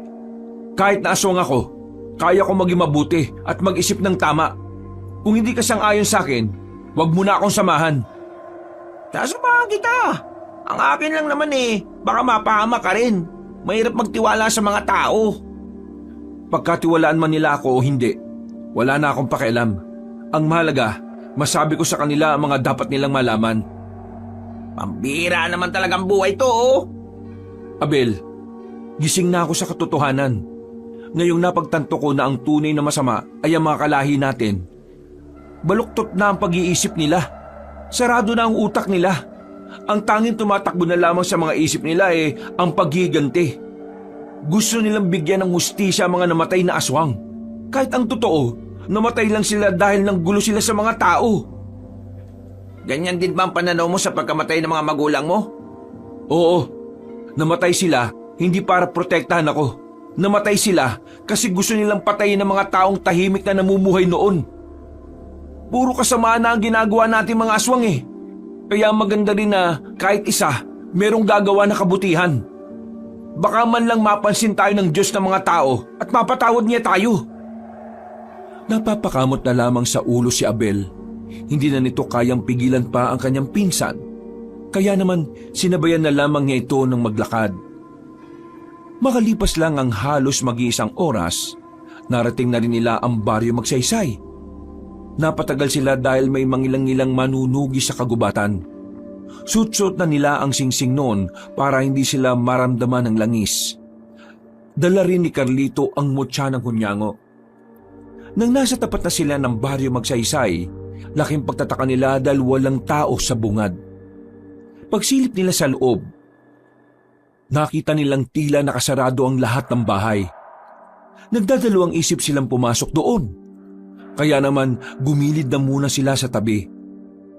Nagtago sila sa mga halamanan. Mga ilang sandali lang, nakita niyang dumating na si Laura. May daladalang espada ang dalaga. Halatang katatapos lang nitong makipaglaban base sa sariwang dugo na nasa patalim. Kukunin ko si Laura. Siya lang ang kailangan natin makausap. Sandali, dali mo tong panyo na to. Nilagyan ko yan ng pampatulog. Mawawalan siya ng malay kapag naamoy niya yan. Tumango na lamang si Carlito. Kinuha niya ang panyo. Ginamit ni Carlito ang bilis niya bilang aswang, kaya bago pa makaharap si Laura, nakalapit na si Carlito. Tinakpan niya agad ang ilong ng dalaga gamit ang panyo. Wala pang 10 segundo ay nawalan na rin ito ng malay. Binuhat yun ng binata. Dinala nila ang dalaga sa kagubatan. Itinali nila yun pansamantala sa puno ng saging. Makalipas lang ang halos kalahating oras, nagkaroon na rin ng malay ang dalaga. Nagtataka si Laura kung ano ang nangyayari. Pinipilit nitong makawala pero masyadong maigpit ang pagkakatali sa kanya. Anong nangyayari? Bakit ako nakatali rito? Teka, di ba ikaw si Carlito? Bakit mo ko tinali rito? Kung iniisip mong may gagawin kaming kabastusan sa'yo, nagkakamali ka. Mas lalo nagkakamali ka kung iniisip mong sasaktan ka namin. Ang totoo, Kung hindi ninyo ako sasaktan, anong ibig nitong sabihin, ha? may gusto kaming sabihin sa'yo. Kinakailangan ka naming itali dahil hindi namin sigurado kung maiintindihan mo kami. Bakit? Mag-i-English ba kayo? English? Oo, English. Like this way I talk to you now. Alam namin ang English. Pero bakit kami mag-i-English? Sabog ka ba? Kanya siguro mga tao ano? Mga tao. Yun ang dahilan kung bakit ka namin tinali. Kasi hindi tayo magkatulad, Laura. Alam ko magugulat ka, pero kaming dalawa ay hindi tao. Ano kayo? Tae? Maganda ka eh, pero mabagal ka pala makaintindi. Laura, aswang kaming dalawa. Ha? Ako at ang pinsan ko. Mga aswang kami. Yung taong nagligtas nung nakaraan, ako yun. Ako ang nagligtas sa'yo laban sa mga gabunan na umatake sa perya. Ikaw yun? Teka, hindi magandang biro to ha. Hindi ako natutuwa. Hindi kami nagbibiro. Hindi kami gagawa ng ganitong eksena kung walang kwentang sasabihin namin. Hindi ka namin biniyag ngayon para gawing pagkain. Kasi hindi ka naman mukhang masarap eh. Nandito kami para tulungan ka. Kayong mga tao. Mga aswang kami, pero kami ang mga aswang na mulat. Kapag sinabing mulat, kami ang mga aswang na iba ang pananaw kumpara sa mga pananaw ng mga kapwa namin na sanay na sa karahasan. Hindi ko alam kung matatawag kaming mabuti pero hindi kami masamang aswang. Ayaw na namin sa sistema. Ayaw na namin ng karahasan. Kaya ngayon, nandito kami sa harapan mo para sana makipagkasundo. Tutulungan namin kayong maiwasan ang binabalak ng mga angkan namin na pag-atake sa inyo. Paano ako maniniwala sa mga katulad ninyo? Mga aswang kayo. Isa pa, una pa lang niloko nyo na ako. Sinabi nyo hindi kayo naniniwala sa aswang pero aswang pala kayo. Malamang, gagawa kami ng dahilan para hindi mo malaman kung ano kami. Ikaw ba kapag pumunta ka sa baryo naming mga aswang, sasabihin mo kaagad na tao ka? Hindi, di ba? Makinig ka, Laura. Wala na tayong panahon. 2 araw mula ngayon, aatake na ang mga kalahi namin. Kasabay ng pista ng 3 baryo ang kabilugan ng buwan. Ang gabi na kung saan lahat ng aswang ay malalakas. Kung gusto mong maligtas sa mga tao, gumawa na kayo ng paraan para makapaganda o para makaiwas. Hindi pa rin ako nakukumbinsi. Kung talagang aswang ka, ipakita mo sa akin. Isus, ang titigas talaga ng ulo ng mga tao kahit na kailan eh. O sige, kung yan ang gusto mo, papakita ko sa'yo. Unti-unting binago ni Carlito ang kanyang itsura. Lumaki ng bahagya ang katawan nito. Nagkaroon din ito ng malapad na pakpak. Ganyan ang itsura ni Carlito kapag nakaanyong aswang. Para lang sa kalaman mo, siya na ang pinakamalakas sa mga kaedad namin. Ibig sabihin, pwede na rin siyang maging supremo. Sa katunayan, kapag namatay ang lolo namin, siya dapat ang kapalit. Namangha at kinilabutan ng dalaga. Napangangan na lamang ito. Pero binalik naman na ni Carlito ang kanyang itsura sa dati. Makikipagtulungan kami. Kung kinakailangan na ilaglag namin ang lahat ng plano nila, sasabihin namin sa inyo. Bakit nyo ito ginagawa? Ang pagkakaalam ko, likas kayong masasama. Yung kasi ang itinatak sa isipan nyo. Bakit namin ito ginagawa? Simple lang. Gusto namin ng tahimik na buhay. Umaasa kami na magkakasundo ang tao at aswang. At kapag nangyari yon, saka pa lang kami magkakaroon ng payapang buhay. Kaya ikaw ang kinakausap namin at hindi ang pinsan mo. Kasi alam namin na mas malawak ang pangunawa mo kaysa sa kanya. At kaysa dun sa matandang si Tonyo. Laura, matutulungan ko kayo. Lalo na ngayon, meron akong mutya na gamit. Ikaw, may mutyang gamit? Imposible. Bakit imposible? Ang mutya ay pinakakaloob lang sa tao na may busilak na puso. O di ba dapat matuwa ka? Kasi kahit hindi ako tao, may mutya ako. Ibig sabihin, nakitaan ako ng pagiging busilak ng kung sino man ang nagbigay sa akin ito. Anong klaseng mutya yan? Mutya ng hunyango. May kakayahan ako maging kakulay ang kadikit kong bagay. Dahilan para magmukha akong hindi nakikita. Bukod pa doon, mas naging doble ang pagiging sensitibo ng mga pandama ko. Mas kakaiba kumpara noong aswang ako. at walang mutya. Ibig sabihin malakas ka? Malakas ka na bilang aswang, pero may mutya ka rin na nagpapalakas sa'yo? Siguro naman naniniwala ka na. Kumbinsido ka na bang hindi kami masamang aswang? Sige, naniniwala na ako. Pero mas maniniwala ako kung pakakawalan niyo ako at sasabihin niyo sa akin kung anong sinabi sa inyong plano ng mga kalahi ninyo. Sinenyisan na ni Carlito ang kanyang pinsan. Agad namang kinalaga ni Abel ang dalaga. Nagulat na lamang si Carlito nang biglang dumampot ng sanga si Laura. Itinutok ng dalaga ang sanga sa kanyang leeg. Kapag pinagtangkaan niyo ang buhay ko, yari kayong dalawa sa akin. Sus, pambihira naman oh. Akala ko ba ayos na? Naniniguro lang. Hoy miss, kung gusto mong palagan si Carlito, mutya rin ang kailangan mo at hindi sanga ng puno. Sasabihin ko na ang lahat ng dapat mong malaman. Ikaw na lang ang bahala magsabi nito sa kanila. Tingin ko, kailangan niyo rin makaharap ang mga kasama ko, lalo ng pinuno naming si Mang Tonyo. Wala na kaming oras. Kailangan namin makabalik kagad. Dahil kapag nakahalata sila, mabubulilyaso tayo. Kapag nalaman ng mga kalahi namin na nagtitimbre kami sa inyo, masisira ang magagawa niyong planong pag-iwas. Inaalala ko, baka isipin nilang patibong lang itong ginagawa ninyo. Kaya dapat makaharap niyo sila. Sige na, ako na ang sasama dito sa babaeng to. Ikaw na ang mas kailangan makabalik. Kapag wala ako sa atin, hindi naman mahalaga kay Lolo eh. Sumang-ayon si Carlito sa sinabi ng kanyang pinsan. Mga ilang sandali lang ay sinabi na rin niya ang detalye sa dalaga. Pagkatapos nito, naghiwalay na sila ng landas. Mag-isang umuwi ang binatang si Carlito. Sumama naman si Abel kay Laura. Kinakabahan si Carlito na makabalik na siya sa kanilang baryo. Mas lalong tumataas ang level ng kanyang kaba nang abutan niya si Mang Tibo at Aling Miray sa loob ng kanilang bahay. Para bang hinihintay din siya ng dalawang matanda. Bago siya pumasok ay nag-isip na kagad siya ng maaari niyang gawing dahilan. Saan ka galing? At bakit hindi ka nagpapaalam? Galing ako sa puntod ni Papa at Mama. Galing ka roon? Kadadalaw lang natin doon nung nakaraan. Hindi ka naman makakalapit sa puntod nila dahil nakakandado ang buong puntod. Nababalot ng bakal yon. Anong ginawa mo ron? Carlito, wag mo ko niloloko ha. Carlito, saan ka galing? Sa puntod nga po ni Mama at Papa. Nasa labas lang ako. Bigla ko lang kasi silang naalala. Bigla ko na lang naisip na papaano pala kung hindi sila namatay ng maaga. May magbabago kaya sa akin kung kasama ko sila ngayon? Nagkatinginan ng dalawang matanda. Agad namang nakaramdam ng awa si Aling Miray sa binata kahit di naman totoo ang pinagsasasabi nito. Ano ba ang mga sinasabi mo, Carlito? Nandito naman kami ng lolo mo para gabayan ka palagi. Carlito, siguraduhin mo lang na wala kang ginagawa na hindi ko gusto. Kasi kapag nalaman kong may ginagawa kang hindi maganda, hindi ako magdadalawang isip na parusahan ka, gaya ng ina ni Abel. Ina ni Abel na anak niyong dalawa. Anong sinabi mo? Totoo namang anak niyo siya, di ba? Ano gusto mong iparating? Wala po.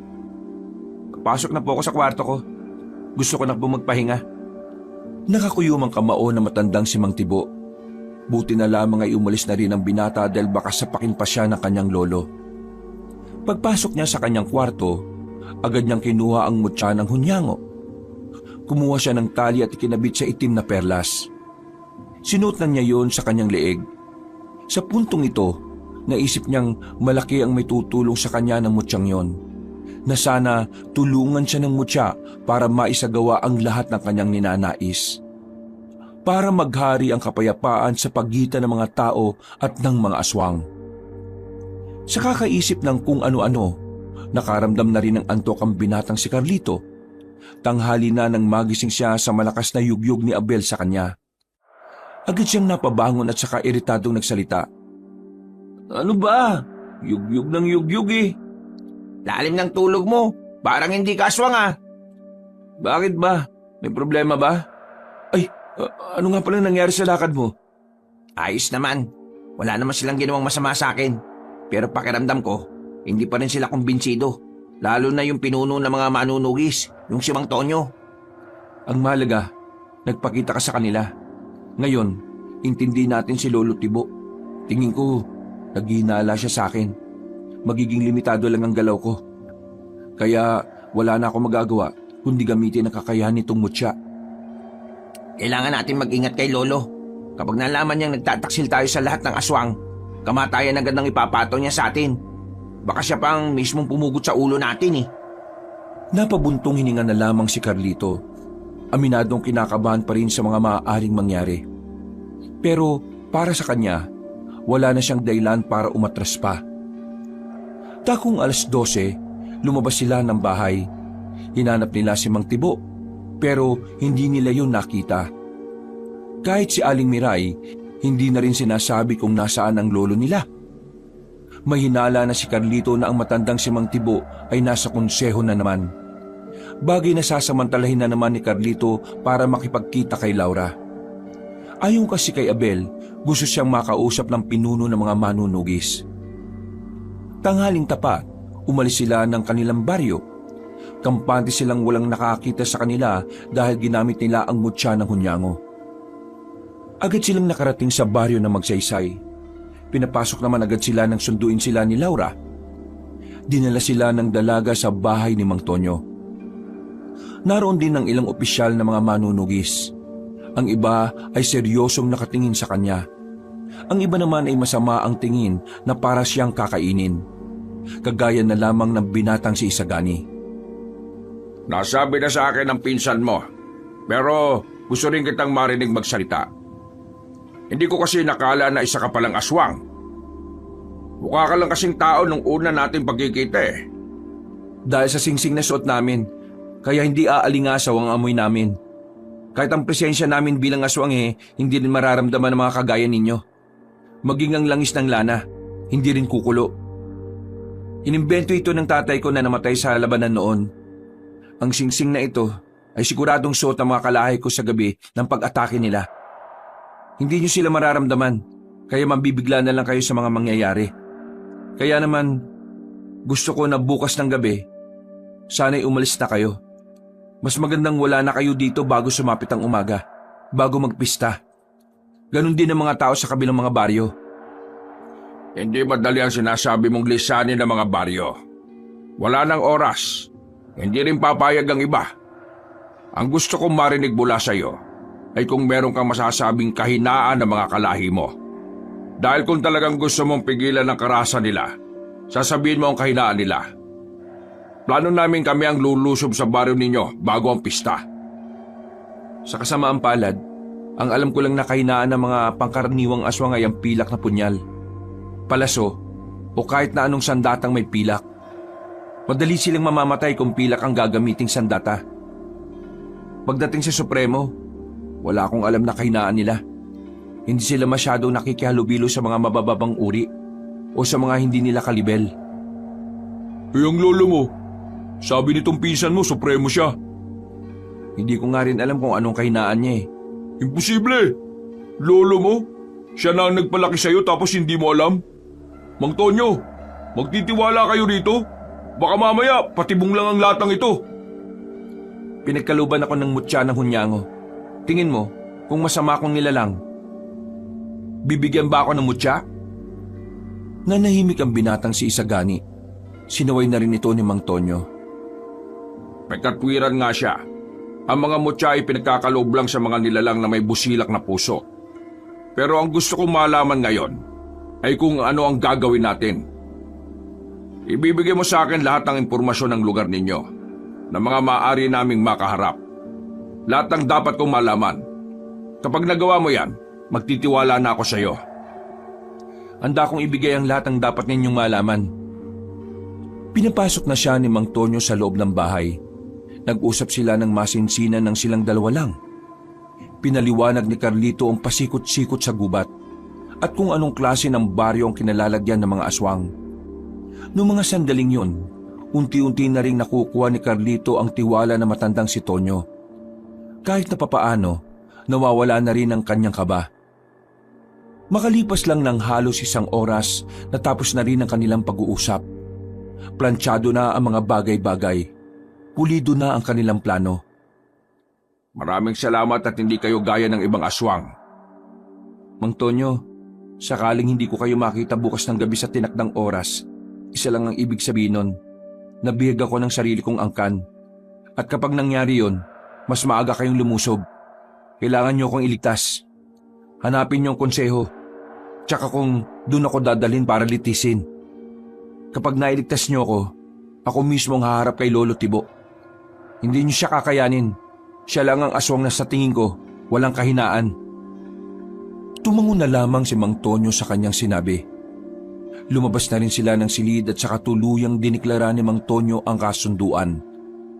Nakasimangot naman ang lalaking si Isagani. Hindi na lamang nila yon pinansin. Intindihin nyo na lang. Mahirapan talaga siyang pagkatiwalaan kayo. Yung mga magulang nyo kasi, nadali din ng mga kalahi nyo nung labanan sa malawak na ilog. Wala namang problema sa akin kung ayaw niyang magtiwala sa amin. Pero sana, huwag siyang gagawa ng isang bagay na ikasisira ng mga napag-usapan namin ng pinuno ninyo. Minsan, kailangan na natin makabalik sa atin. Baka mamaya, nakakalata na sila Lolo. O paano, Laura? Aalis na kami, ha? Maraming salamat. Carlito, Bakit?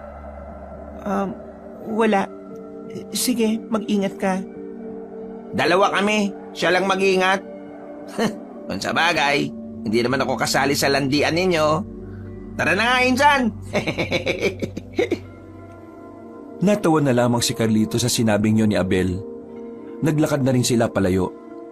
Natanaw pa ni Carlito na kumaway si Laura. Nang makabalik na sila sa kanilang baryo, nakita nilang nasa loob na ng bahay ang kanilang lolo. Ginamit ni Carlito ang mutya ng hunyango. Dahil dito, hindi na malaya ng dalawang matanda na nakapasok na sila ng bahay. Agad silang tumungo sa kwarto. Pagdating nila roon, ay saka sila kumilos ng normal. Nakaiga si Carlito sa kama. Si Abel naman ay nakunwaring nagbabasa sa lapag. Nakadapa pa ito sa sahig. Maya-maya pa, naririnig na nila ang malalakas na katok ng kanilang lolo. Sinasabi ko na nga ba't may ginagawa kayo kakaiba ng taong yan? Tingnan mo, Miray. Wala akong nararamdaman sa loob. Wala sila dyan. Anong wala sila dyan? Buksan mo na kasi! Gamit ang susi ay nabuksan ng dalawang matanda ang pintuan. Nagulat ang mga ito nang makitang nasa silid si Carlito at Abel. Patay mali siya pa ang dalawa na parang nagtataka kunwari kung ano ang nangyayari. Sinasabi ko naman sa'yong nandito lang sila sa loob eh. Ayaw mo kasing maniwala. Bakit la? Ano bang nangyayari? Magsabi ka sa akin ng totoo. Saan ka galing? Ha? Ano pong saan galing? Di ba ikaw ang umalis kanina? Huwag mong iniiba ang usapan. Sumagot ka ng maayos. Saan ka nang galing kanina? La, ano po ba itong si Lolo? Sumagot ka! Nandito lang ako mula kaninang nagising ako. Kahit na tanungin mo pa si Lola Miray.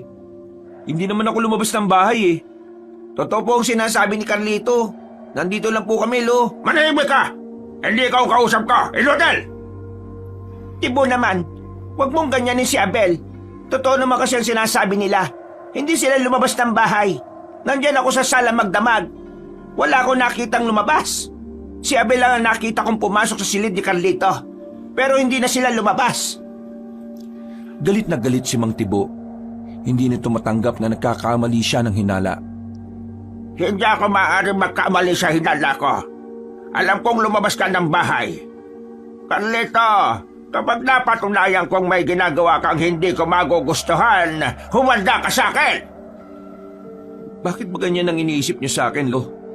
Buong buhay ko naman, sinusunod ko kayo. Lahat ng sinasabi niyo, sinusunod ko. Naging mabuti ako sa inyo. Pero bakit ganyan ang iniisip niyo sa akin? Dahil nararamdaman kong merong nagbago sa iyo, Carlito. Hindi ba ka maloloko? Mag-iingat ka lang, kasi hindi sanggol ang niloloko mo. Sa oras na malaman ko kung anong katarantaduhan ang ginagawa mo bibitayin kita! Padabog na lumabas si Mang Tonyo. Napapailing na lamang ang matandang si Miray. Nang masiguro nitong nakalis na ang asawang si Tonyo, ay saka ito nagsalita sa dalawang binata. Nararamdaman ko kayo. Ano pong sinasabi niyo, La? Pati ba naman ikaw, hindi ka maniniwala? Bakit ako maniniwala kung alam ko kung ano ang tunay na nangyayari? Carlito, alam mong mas marami akong nalalaman pagdating sa mga anting-anting, agimat at mutya.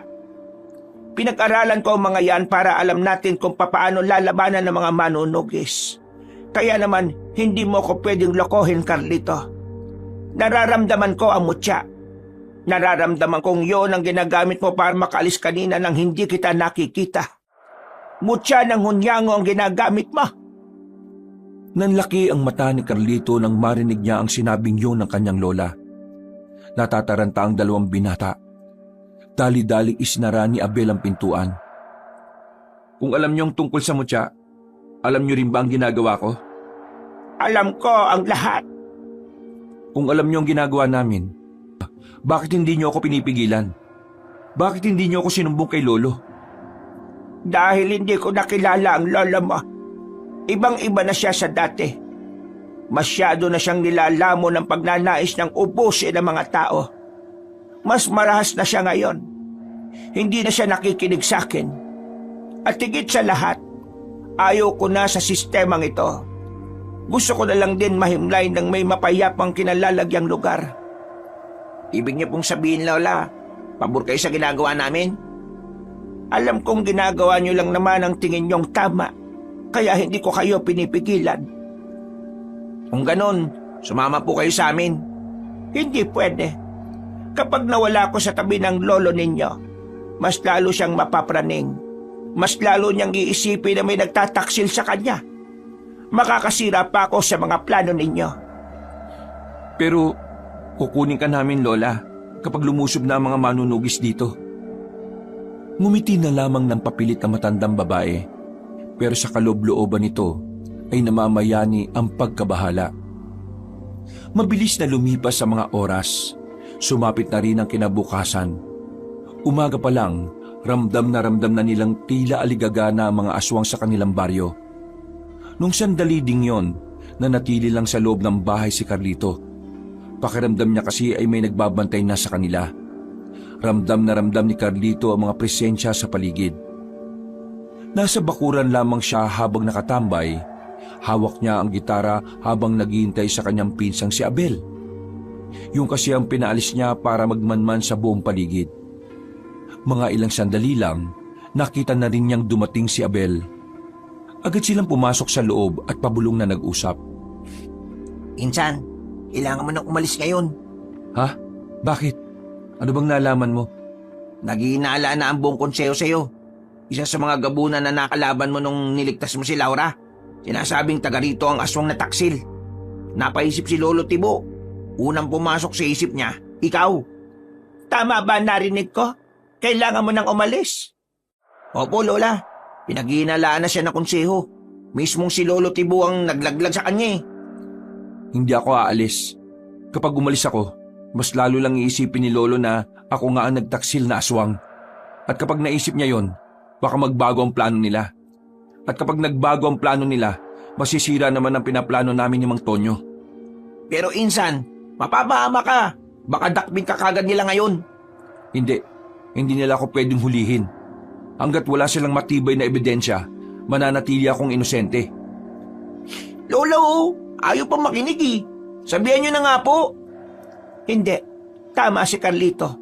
Tama lang ang naisip niya. Masisira ang lahat kapag umalis siya ngayon.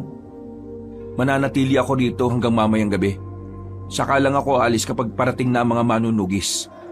Napapakamot na lamang sa ulo si Abel. Sobra kasi itong nag-aalala para sa kanyang pinsan. Alam kasi ni Abel na anumang oras maaaring mawala sa kanila si Carlito kapag hinatulan nito ng parusang kamatayan. Lumipas sa mga sandali, wala namang nangyaring masama. Hindi dinakip si Carlito.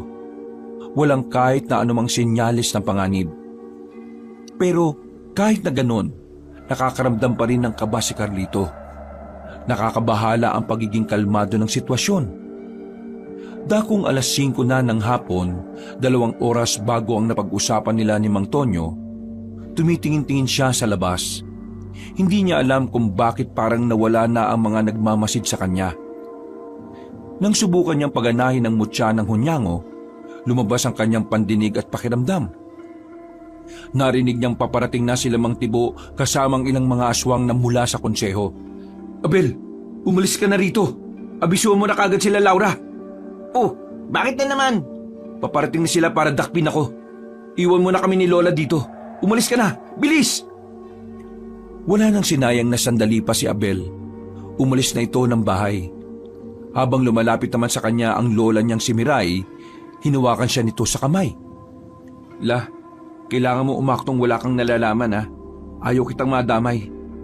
Huwag ka mag-alala po. Susubukan kong kausapin ang lolo mo. Hindi na po kailangan. Tanggap ko na po ang mangyayari sa akin. Pero, La, magiging maayos lang ako. Naniniwala ako sa mga manunugis na magagawa nila ng paraan para makamit ang lahat ng kapayapaan. La, nandyan na sila. Lumayo ka na sa akin. Sinunod ni Aling Miray ang sinabi ni Carlito. Maya-maya lang biglang bumukas ng padabog ang pintuan. Unang pumasok ang kanyang lolo. Agad na lumapit sa kanya si Mang Tibo. Isang malakas na sampal ang pinakawalan nito. Sa lakas ng sampal na matanda ay bumulandra siya sa dingding. Agad namang lumapit ang matandang si Miray. ano ka ba, Tibo? Bakit mo sinasaktan ng apo natin? Ito nga pa ba? Taksil sa angka ng mga aswang. Taksil sa ating lahi. Ha? Anong sinasabi mo? Siya ang taksil na nagligtas sa babaeng manunugis. Hindi malabong kumampi na rin ang sinaulong ito sa mga tao. Kaya naman, ngayon, papairalin natin ang batas nating mga aswang. Wala akong pakialam kahit anak ka ng anak kong paborito. Wala akong pakialam kahit apo pa kita. Wala akong pakialam kung sino ang masasaktan. Dahil ngayon, bilang pinakamataas na supremo sa lahat, dinideklara ko na patawag ka ng pinakamataas na parusa. Ang parusang kamatayan! Tibo naman, baka naman pwede nating idaan ito sa maayos na usapan. Apo natin yan. Hindi naman yan ibang aswang. Kapag batas ang usapan, walang pamilya, walang kaibig-kaibigan. Lahat susunod sa batas. Dahil ang batas ay ang pangalawang mataas bukod sa Panginoon natin. Sige na, kalagkarin na yan papunta sa konseho. Sabihan ang lahat ng mga aswang na merong isasagawang pagbitay ngayong gabi. Dakong 7:00. Kaya naman, gusto kong magtipon ng lahat. Wala nang nagawa pa si Aling Miray ng pwersahan ng ilabas si Carlito. Kinaladkad ito sa daan at pagdating ng konseho, dito na inilabas ni Mang Tibo ang galit nito sa sariling apo. Sa harap ng mga supremo, pinatikim niya si Carlito. Napakawalang hiya mga aswang! Wala kang utang na loob sa lahi mo na nagbuwis ng buhay para sa kapayapaan natin! Taksil! Ano? Ayan pa! Dumugo na ang ilong at bibig ni Carlito. Ramdam na ramdam nito ang mga sakit ng katawan niya. Kahit matanda na ang kanyang lolo, hindi maikakaila kung gaano ito kalakas. Ang mismong mga magulang mo, nagbuwis sila ng buhay para labanan ng mga tao. Tapos ngayon, ikaw, nakikipagmabutihan ka sa kanila. Wala kang kwenta. Nakakadismaya ka. Kung alam ko lang na magtataksil ka, hindi na sana kitang binuhay doon. Hinayaan na lang sana kitang mamatay sa sakit. Mas mainam pang ang hinayaan niyo akong mamatay eh. Mas gugustuhin ko pang mawala kaysa tiisin ng bulok na sistema nating mga aswang. Anong sinabi mo? Hindi masasama ang mga tao. Tayo ang masasama. Lumalaban sila dahil gumagawa tayo ng kasamaan. Dinadamay natin ng mga walang kamalay-malay. Akala nyo ba hindi ko alam ang sikreto ng konsehong ito? Pumapatay kayo ng tao para gawing pagkain. Matagal yun na itong ginagawa. Ang mga pinapatay nyo ay yung mga taong inosente. Mga taong naglalakad pa uwi galing sa trabaho. Bigla nyo nga habulutin at papatayin? Sawang-sawa na ako sa ganitong sistema. Mulat na ako sa katotohanan na ang aswang talaga ang tunay na salot at hindi ang mga tao. Ang kapal ng mukha mo! Nagbago na ang kulay ng mata ni Mang Tibo. Galit na galit itong binugbog ang binata. Hanggang sa tuluyan na nga itong mapahiga. Wala kang alam sa mga sinakripisyo namin para lang manatiling buhay ang lahi natin. Isa ka lang bang karaniwang aswang na nakikinabang sa kapayapaan na kami ang dahilan? Hindi kapayapaan ang tawag dito. Isa itong impyerno! Muli na naman binugbog ni Mang Tibo ang kanyang apo. Tumigil lamang ito ng awatin na ito ng iba pang supremo. Mga ilang sandali lang, nagsimula na ang imbestigasyon. Pero kahit na anong gawin ng mga supremo, walang binanggit na kahit na anong impormasyon ng binata. Lamog na ang katawan nito kakabugbog. Kaya naman, pagpatak ng alas 7 ng gabi, tuluyan ang hinatulan ng parusang kamatayan ang aswang na si Carlito. Muling kinaladkad si Carlito palabas ng konseho. Sa bungad ay nakaabang na si Aling Miray. Lalapit sana ito kay Carlito pero naggulat ang matandang babae nang itulak siya mismo ng kanyang asawa. Kriminal na lalaking ito! Subukan mong protektahan ang apo mong ito, kundi pati ikaw madadamay! Naririnig mo ba ang sarili mo, Tibo? Huwag ka nang makialam! Itinali si Carlito sa malapad na katawan ng puno. Nasa malawak silang bakuran at nasa loob ng bakuran na yon ang mga aswang na nag-aabang sa mangyayaring pagbitay. Maraming galit kay Carlito. Maraming nagbababato sa kanya ng bato. Nadagdagan pa ang sugat ng lalaki sa muka. Gustuin man ni Aling Miray na harangan at saluhin ang mga batong tumatama sa binata. Wala itong magawa dahil nakaharang ang mga aswang mula sa konseho. Ang nasa harapan ninyo ay ang apo ko na ngayon ay itinatakwil ko na. Pinagtaksilan niya ang lahi dating mga aswang. Kaya ngayong gabi, masasaksiyan niyo lahat ang parusang kamatayan na nararapat para sa kanya. Nagsigawan ng mga aswang. May masaya at meron din namang mga galit na galit. Ilang sandali pa, dumating na rin ang isang lalaking aswang na dala ang malaking espada. Ang espadang yun ang ginagamit kapag pinupugutan ng mga nakakasala sa kanila. Hindi mananaig ang kasamaan ninyo. Paparating na sila. Nararamdaman ko sila. Bago pa matuloy ang parusang kamatayan, biglang nabulabog ang buong baryo nila. May mga manunugis na lumabas mula sa mga gilid-gilid. Umulan ng mga palaso. Pagkatapos, pinagtatataga ng mga yon ng mga aswang na naroon. Si Mang Tibo naman at ang ilang supremo ay agad na nakapagtago. Naramdaman na lamang ni Carlito si Abel na nasa tabi na niya. Agad nitong inalis ang kanyang pagkakagapos. Insan, hanapin mo si Lola. Baka madamay siya pakiusap. Sige, akong bahala kay Lola. Nang makatayo na si Carlito, ay lumapit na sa kanya si Laura at Mang Tonyo. Naroon din si Isagani na nakasimangot. Maraming salamat. Saktong-sakto ang dating ninyo. Maraming salamat din at inabutan ka pa naming buhay. Mang Tonyo, Laura, kayo na ang bahala sa ibang supremo. Ako nang haharap kay Lolo Tibo. Sigurado kang kaya mong lolo mo sa ganyang kalagayan mo? Opo, kakayanin ko. Nasa akin na mutya at isa rin naman akong aswang. Sige, kami nang bahala sa iba. Nang umalis na rin ng dalawang yon para harapin ang mga supremo, pinatunog na rin ni Carlito ang kanyang mga daliri pati na rin ang leeg. Handang-handa na siyang labanan ng kanyang lolo. Hindi niya alam kung kakayanin niya ito, pero handa siyang gawin ng lahat, matalo lamang ito. Pinagana na niya ang kanyang mutya. Hindi na siya nakikita ng mga aswang na nadadaanan niya. Nagtungo agad si Carlito sa kinaroroonan ng kanyang lolo. Inabutan niya yon sa loob ng konseho. Nagulat na lamang ang matanda nang bigla siyang lumitaw sa gilid. Paano ka napunta dyan? Lolo, alam niyo ba na ang aswang ay pwede rin makagamit ng mutya? Anong pinagsasabi ba? Inilabas ni Carlito ang mutya ng hunyango. Hindi makapaniwala ang kanyang lolo. Nanlalaki ang mga mata nito. Nagpakita naman ng nakakalokong ngiti si Carlito. Ibig sabihin lang nito, kayang maging mabuti ng isang aswang. Kaya maging asal tao ang aswang. Kaya mali kayo nang itinuro sa amin na ang aswang likas na masama. Anong tingin mo sa sarili mo? Porque may ganyan ka kakayanin mo na ako matalo? Nakakalimutan mo na bang marami na akong pinaslang na manunugis na may mga gamit pangmutya? Mga pangkaraniwang tao lang sila.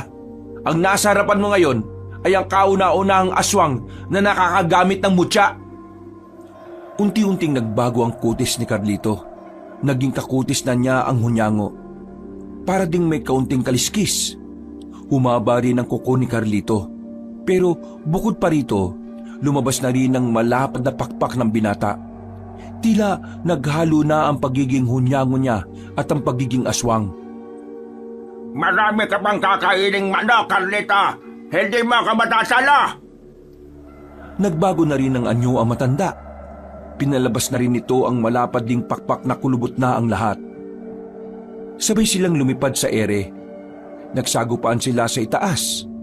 Sa puntong ito, aminado si Carlito na talagang malakas ang kanyang lolo. Sa unang pagtatapat, si Carlito ang bumagsak. Walang-wala ka pa sa karanasan ko, Carlita. Kaya mangarap ka na lang na mananalo ka sa laban na ito. Hindi pa nakakabangon si Carlito, bigla na lamang umatake ulit ang matanda. Sinubukan niyang makailag, pero hindi siya nagtagumpay. Nasalo niya ang malakas na suntok ng kanyang lolo, pero hindi pa rin nagtapos ang lahat. Nahawakan siya ni Mang Tibo sa pakpak. Napasigaw na lamang sa sobrang sakit ang binata nang putuli ni Mang Tibo ang pakpak niya sa kaliwa. Wala kang karapatan na magkaroon ng pakpak. Ang mga taksil ng gaya mo ay dapat lang na mawala ng kalayaang makalipad. Ang kagaya mong ubod na kasamaan, wala kang karapatang makaranas ng kapayapaan. Anong sinabi mo? Muling umatake si Mang Tibo, pero sa pagkakataong ito, mas nangibabaw na ang kapangyarihan ng mutya ng hunyango. Naging kagaya na ng mga mata ng hunyango ang mata ni Carlito. Mabilis na rin siyang nakailag. Ikinagulat yun ni Mang Tibo, lalo na makagawa na rin ng pag-atake ang binata. Nagawa ni Carlito na patamaan sa tagiliran ng kanyang lolo. Sa lakas ng kanyang suntok, napatigil ang matanda. Hindi ito makapaniwala na makakatama si Carlito. Hindi mo dapat minamalit ang mga nilalang na sa tingin mo ay mahina sa'yo. Yan ang natatandaan ko itinuro mo sa akin nung bata pa ako. Ang lakas ng lobong dampian ng katawan ko. Pwes! Lo, itigil na natin to. Makipagkasundo na tayo sa mga tao. Handa silang pakinggan tayo sa mga... Malahimik ka! Hindi mangyayari yan kahit na kailan. Pinatay nila ang mga magulang mo, tapos ganyan ang takbo ng utak mo. Paano mo magagawang kaibiganin ng mga taong pumaslang sa mga magulang mo? Anong klaseng anak ka? Ikaw ang dahilan kung bakit namatay ang mga magulang ko. Kung hindi mo lang sana sila pinilit na sumama sa labanan, hanggang ngayon siguro kasama ko pa sila. Ayaw ko ng maraming daldalan. Kung gusto mong pigilan ang gusto kong mangyari, walang ibang paraan kundi ang patay na ka. Mas bumilis si Mang Tibo. Sa sobrang bilis, nahawakan ito si Carlito sa mukha at saka binagsak ng malakas sa lapag. Hindi pa ito nakontento. Pinagkakalmot nito si Carlito sa dibdib at sa tiyan. Nang makalayo na si Carlito, duguan na ang kanyang buong katawan. Pero hindi pa rin siya nakakaramdam ng kahit na anong takot o kaba. Sa puntong ito, buong buo na ang kanyang kalooban. Kahit na anong mangyari, hindi kita hayaang manalo. Ang lakas ng loob mong magsalita ng ganyan. Nakikita mo ba ang sarili mo? Wala ka nang kayang gawin. Kahit ang mutya na pinagyayabang mo, wala rin kwenta. Umataking muli ang matanda. Mas mahaba na ang kuko nito sa puntong ito. Handang-handa na si Mang Tibo na tapusin ang kanyang apo. Pero sa hindi inaasahang pagkakataon, bigla na lamang nagbago ang ihip ng hangin. Nagawang makailag ulit ni Carlito. Nahawakan niya ang pakpak ni Mang Tibo. Buong puwersa niyang binali ang dalawang pakpak nito. At dahil sa kanyang ginawa, nakita niya ang biglang panghihina na matanda. Gumewang-gewang ito. Pero hindi pa nakontento si Carlito. Makailang ulit niyang pinagsusuntok ang kanyang lolo hanggang sa tuluyan na itong mapahiga. Hindi na ito makabangon pa. Lolo Tibo, ayaw ko kayong mawala. Kahit na ano pa man ang nangyari sa atin ngayon, kayo pa rin ang lolo ko. Kaya sana, makisama kayo sa akin. Sumama na kayo sa pagbabago. Magsimula tayo ulit. Tumawa ng mahina ang matandang si Tibo. Hanggang sa ganoong kalagayan, wala pa ring mababakas na pagsisisi rito. Pagbabago?